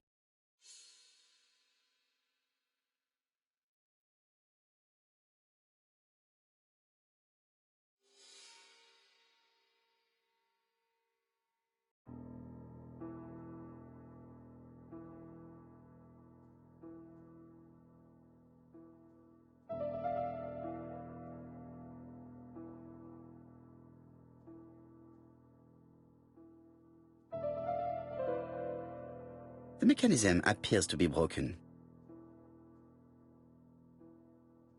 mechanism appears to be broken.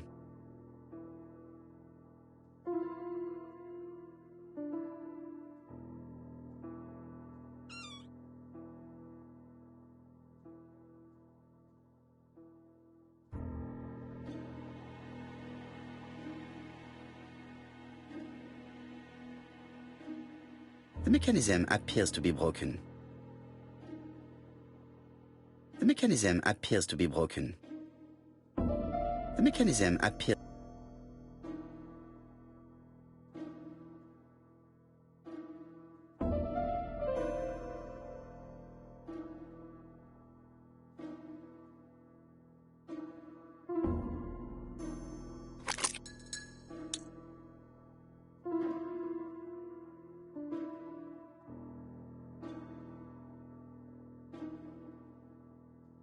This spring appears to be broken.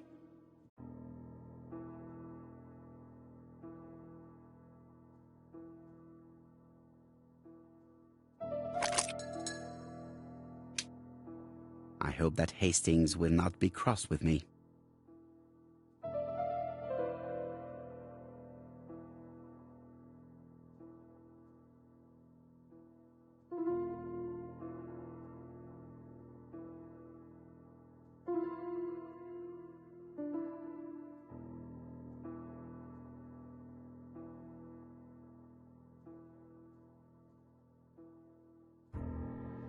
Does not make any sound. Does not make any sound.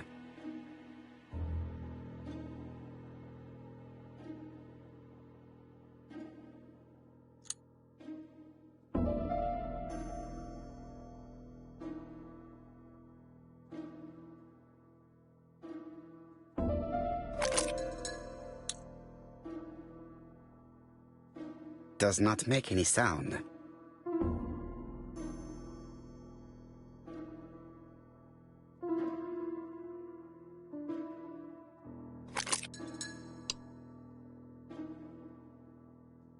The other comms are preventing me from positioning this one.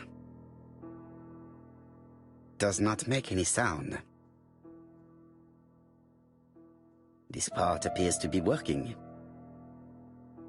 This part appears to be working.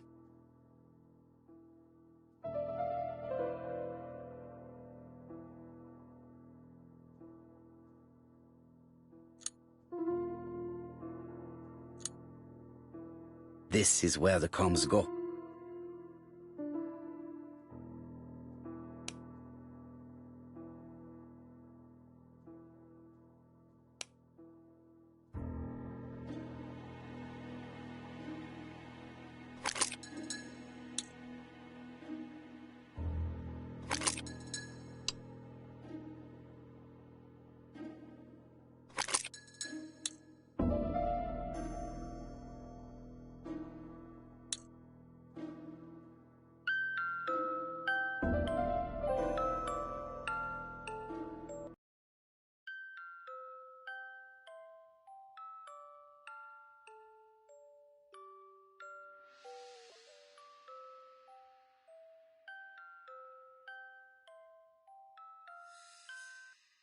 Oh, what are we talking about?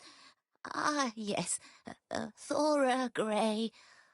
Oh, Carmichael had great esteem for her, but for me she was nothing but a hypocrite.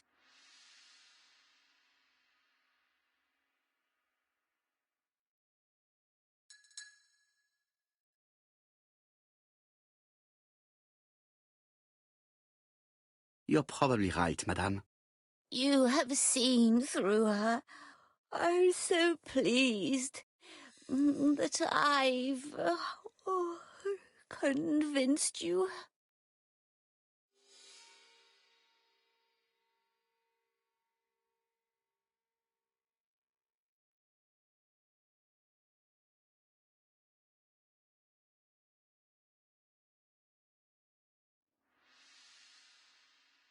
Well, I appear to have been wrong about Thora Grey.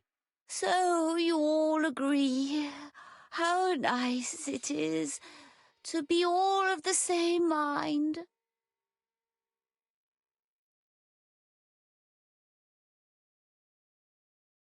Miss Grey did look after you very well, though. Outwardly. But she's hiding something. I think she tried to poison me. Miss Grey? A poisoner? But everybody appears to like her. It proves she knows what she's doing. She's manipulative and she's a liar. A liar? Let's see, didn't she say that on the day of the crime nobody was around Coomside? That is correct. Well, at 11 o'clock I saw her talking to someone. Really? And what was this man like? An ordinary sort of man with a very plain face. Oh, I don't remember well. Was he a gentleman? No, he was not a gentleman. It would be best to leave her to sleep now. The telephone in the hall is ringing.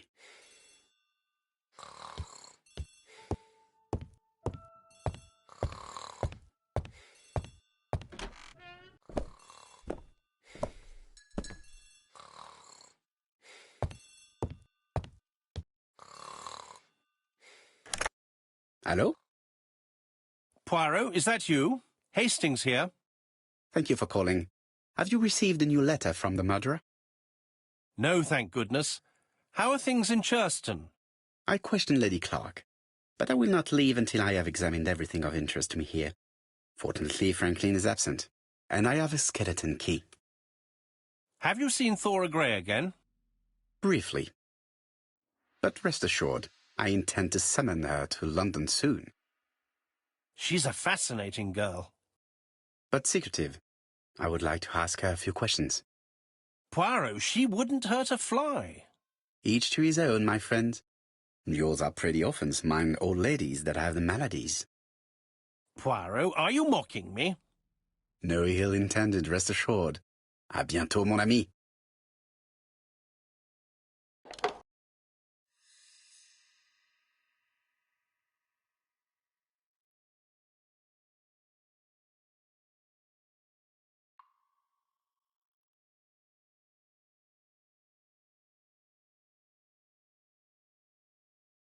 How am I going to open this trunk? Let us examine it.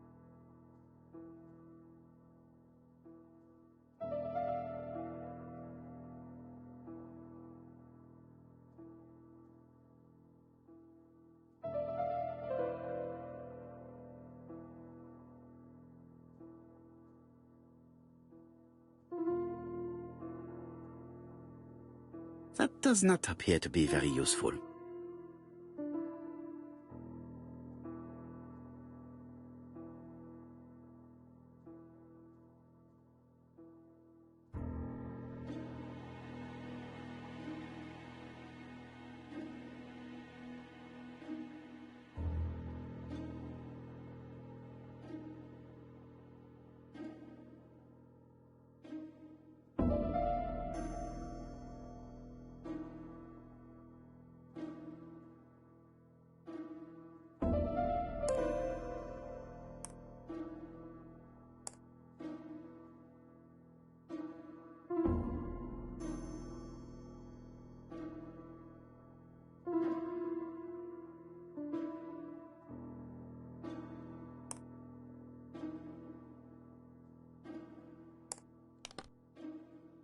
Leaving the code on the trunk. What a strange character Franklin is.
So, what is this sound?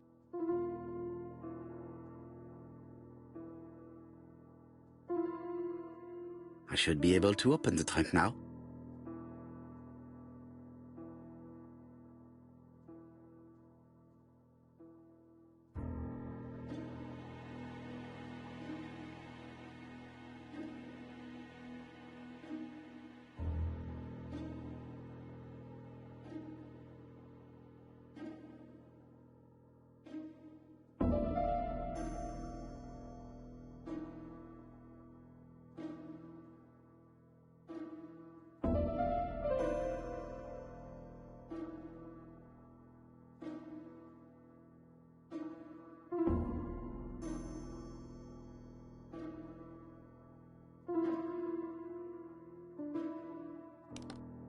There we are.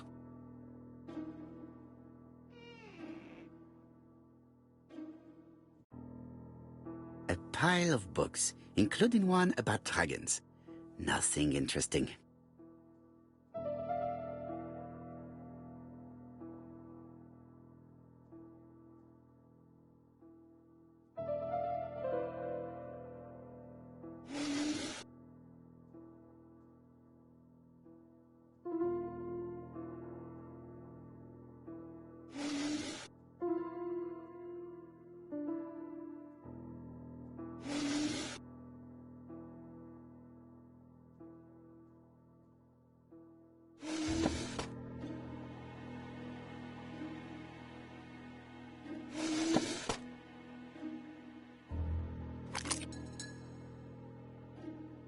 Why has Franklin put an Allen key inside his trunk?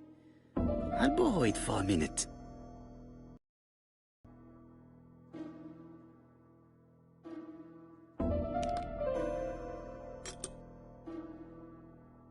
Whiskey and other good quality drinks. Mr. Clark really has refined tastes. Whiskey and other good quality...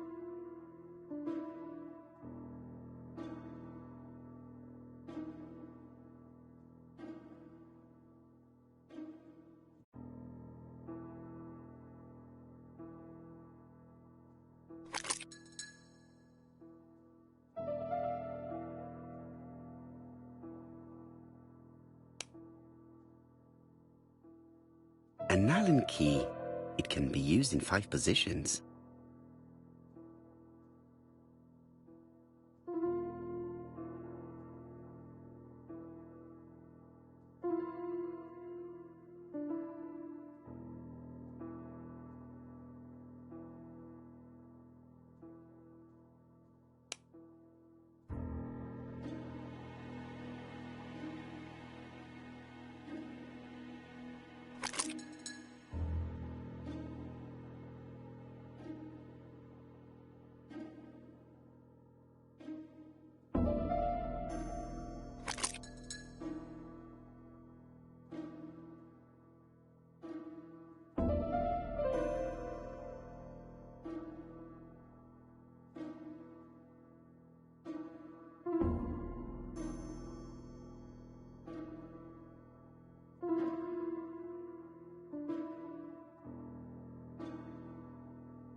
A pile of books, including one about dragons.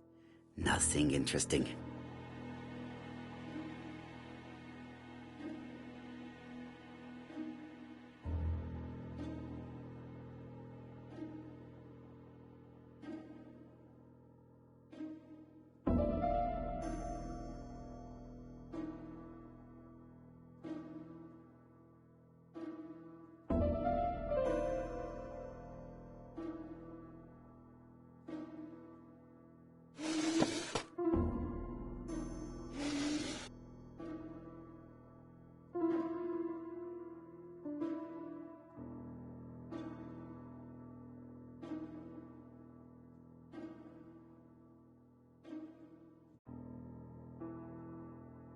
This drawer has nothing more to offer me.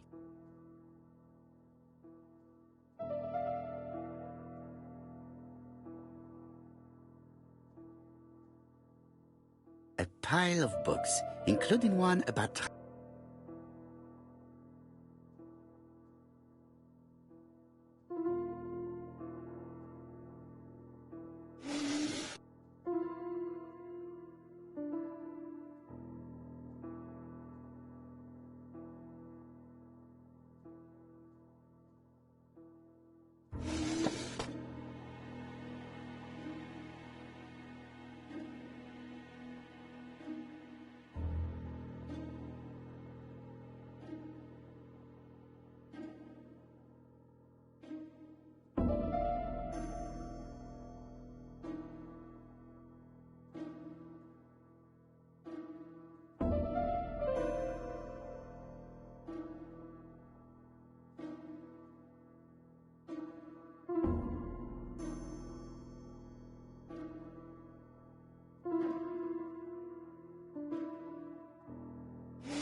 A pile of books, including one about dragons.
An Allen key.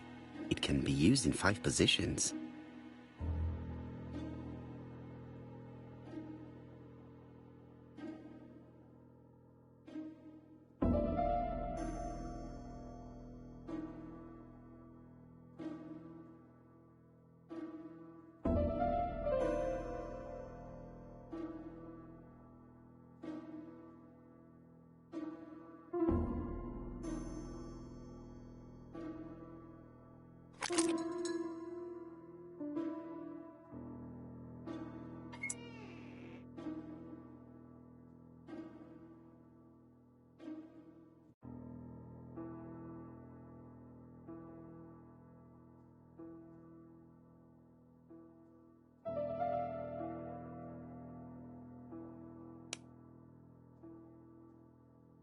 An Allen key.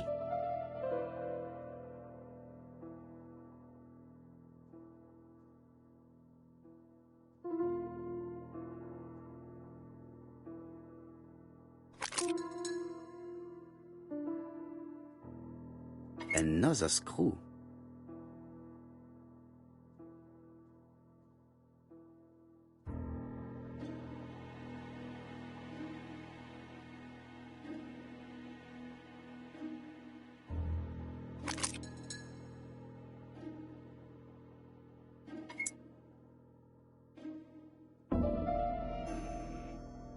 This engraving is not very easy to understand.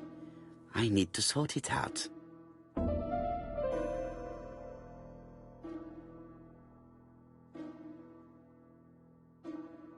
It is blocked. It is blocked.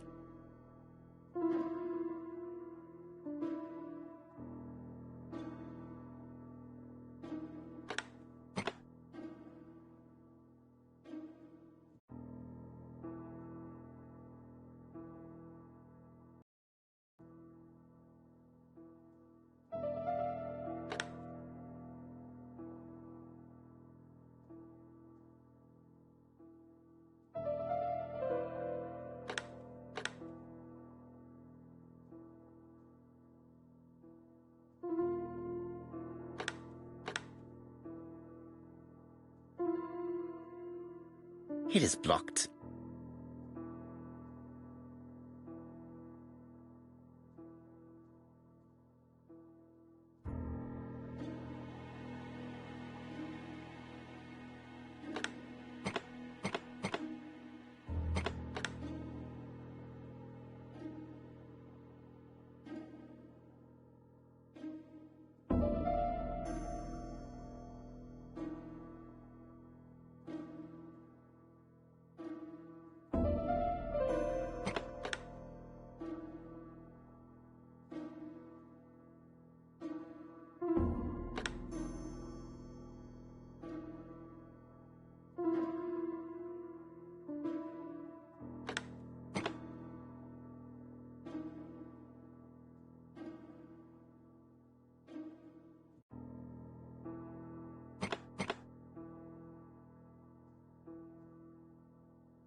It is blocked.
It is blocked.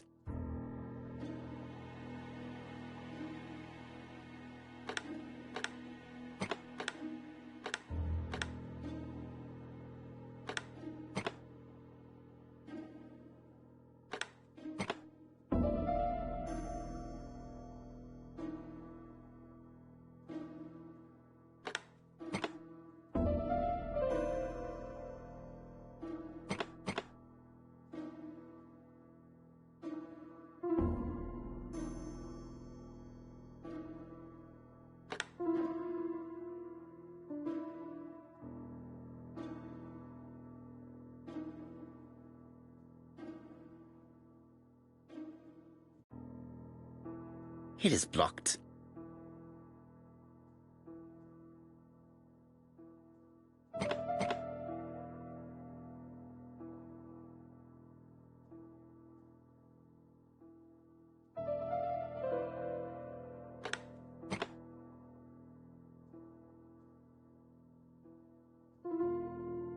Franklin must really love his country to have an engraving in his trunk.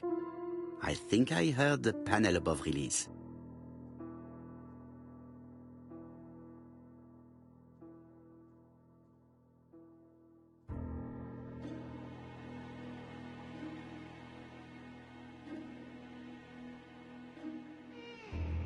A signet ring? A signet ring with a code written on it. 1587. It may be useful to me.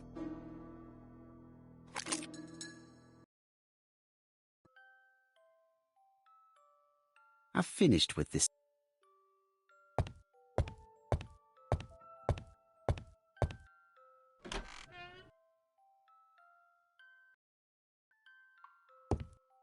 Sir Carmichael's collection could rival that of a major museum.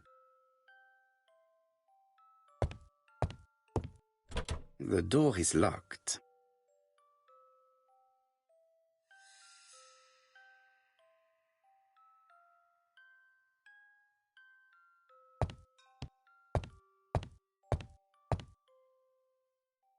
I see some papers that were not there the first time I visited. Valuers report property. Building land located in Comside, Churston client, Sir Carmichael Clark, April 15, 1935, Court and Brunskill office.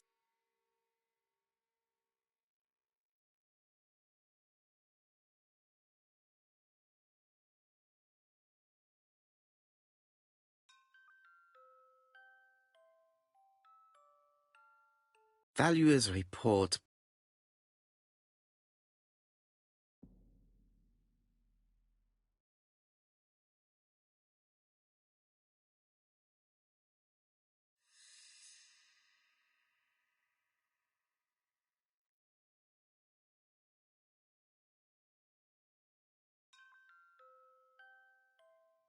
these daggers are only ceremonial weapons.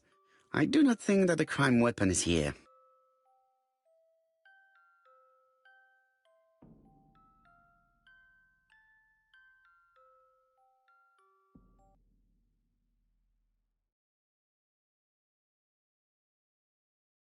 Ernest Logan, MD, Brighton Cancer Institute, 201 Dusk Road, Brighton, Sussex.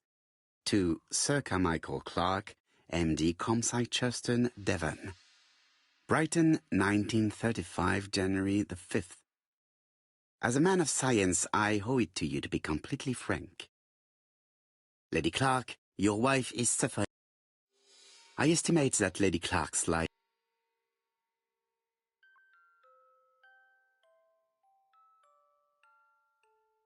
Valuers report property. Building land located in Comside.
Attention, Franklin.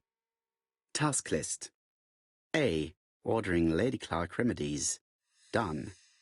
B. Tidying up real estate property files. Done. C. Calling the lawyer about inventory. Done. D. Update the tenant farmer list. Done. E. Update land rent accounting. Done. F. Ordering a restock of arsenic. Done. P.S. I have left on the living room table some of my things I don't want to keep. The locket and the dagger. I am sure you know why. Thora.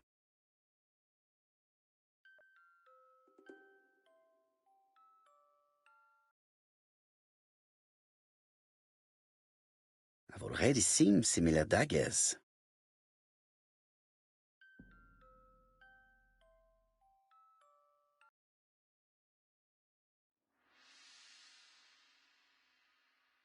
A dark dragon for a bright-haired maid. C.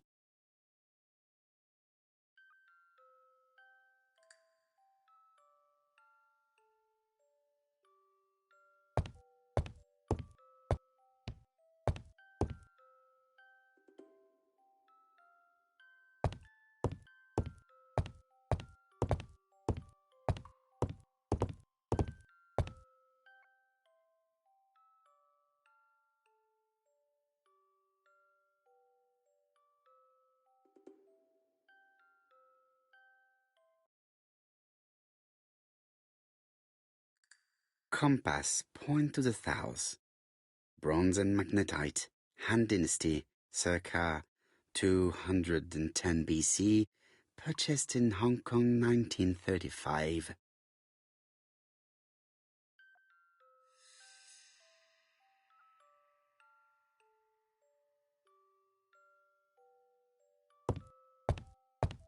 There are some very valuable objects here.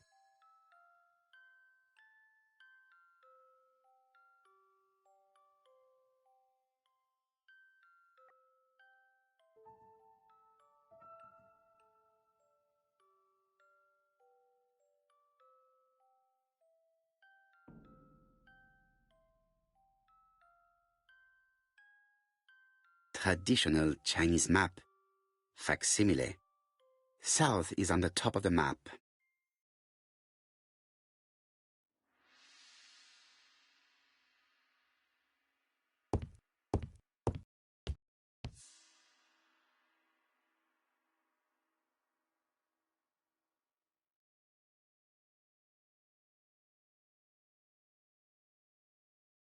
Comside's private collection, purchases since 1920. The catalogue for Sir Carmichael Clark's collection.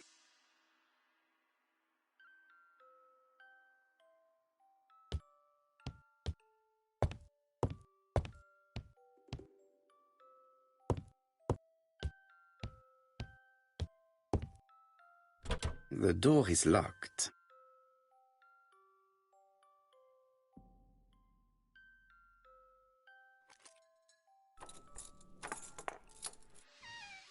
This unit contains the medical records for Sir Carmichael Clark's patients. Let us study them closely and see if there are any familiar names. No dust on the records from A to D. They've been handled recently. No known names. Disappointing. Lots of dust.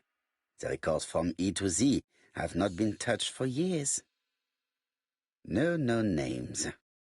Disappointing.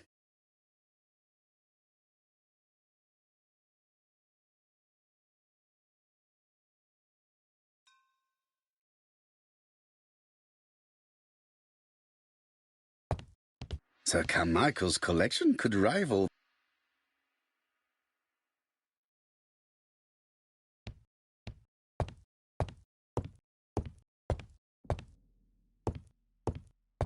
I see some papers that were not there the first time I visited. Valuer's report.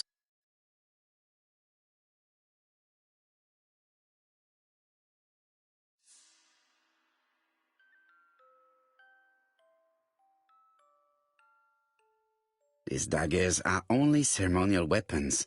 I do not think that the crime weapon is here.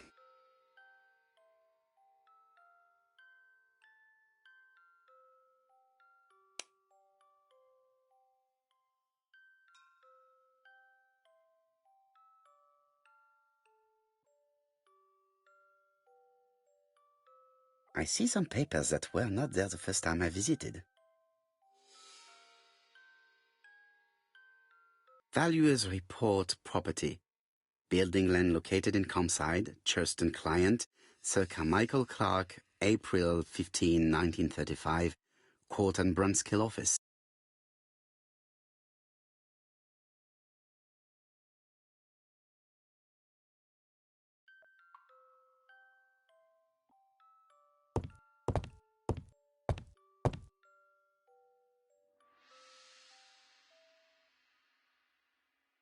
A signet ring bearing the Clark's family's coat of arms.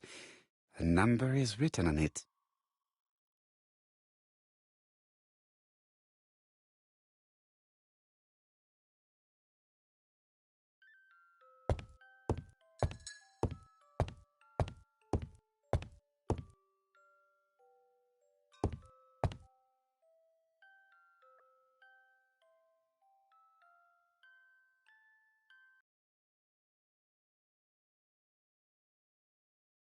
I've already seen similar daggers.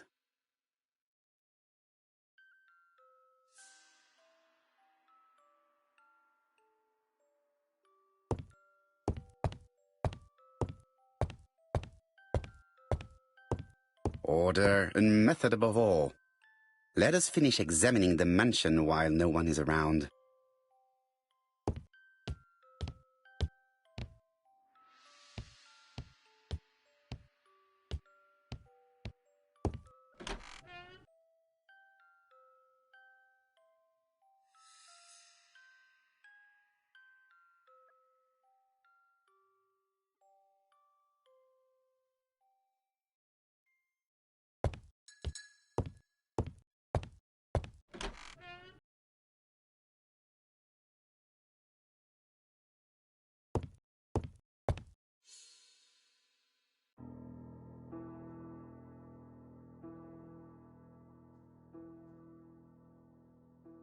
Four Chinese symbols are engraved on this padlock.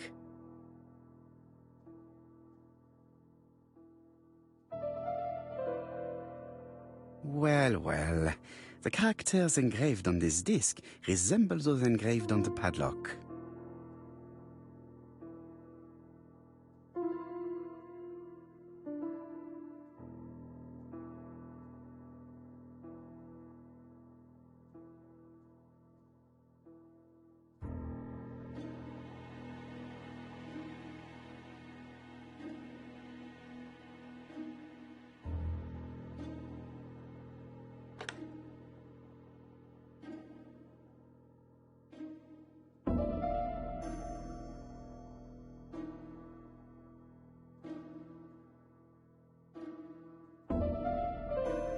Like this character appears to be the right way round.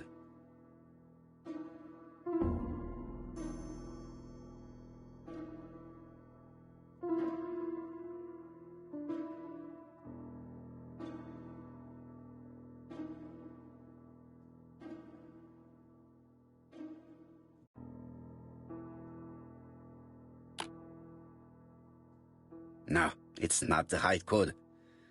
Let us check the Chinese characters again.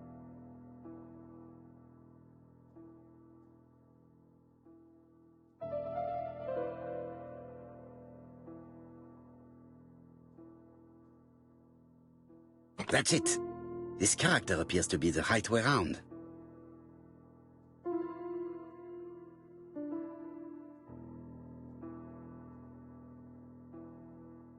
Like this character appears to be the right way round.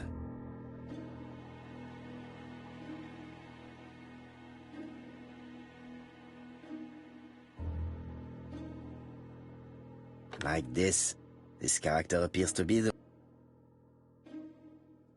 Very good. All the circles are facing the right way. What?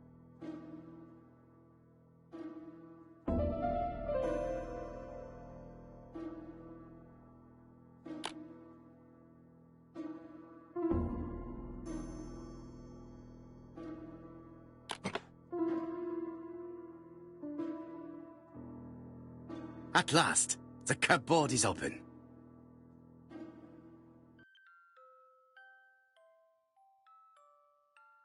The Railway Children, E. Nesbit.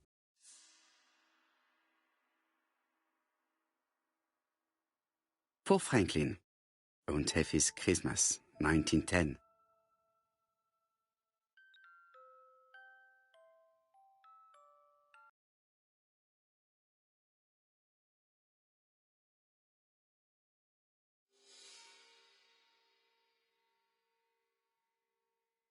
Genteel and wild, English countryside revisited.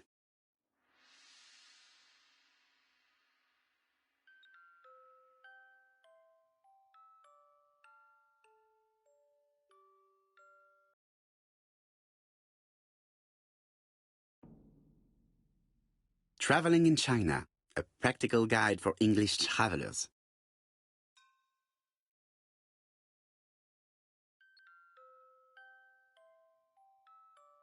Helmet, flask and rifles.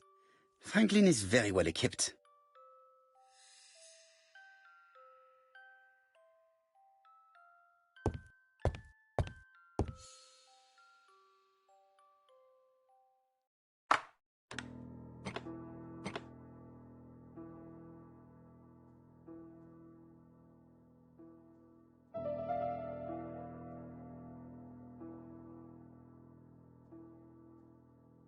This plate appears to be able to move, but something is blocking it. This plate appears to be...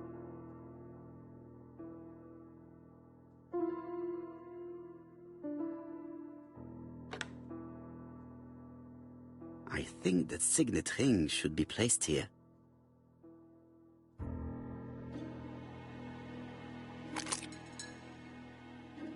The plates around the picture appear to have unlocked. I think I've already seen these symbols on Franklin's trophies.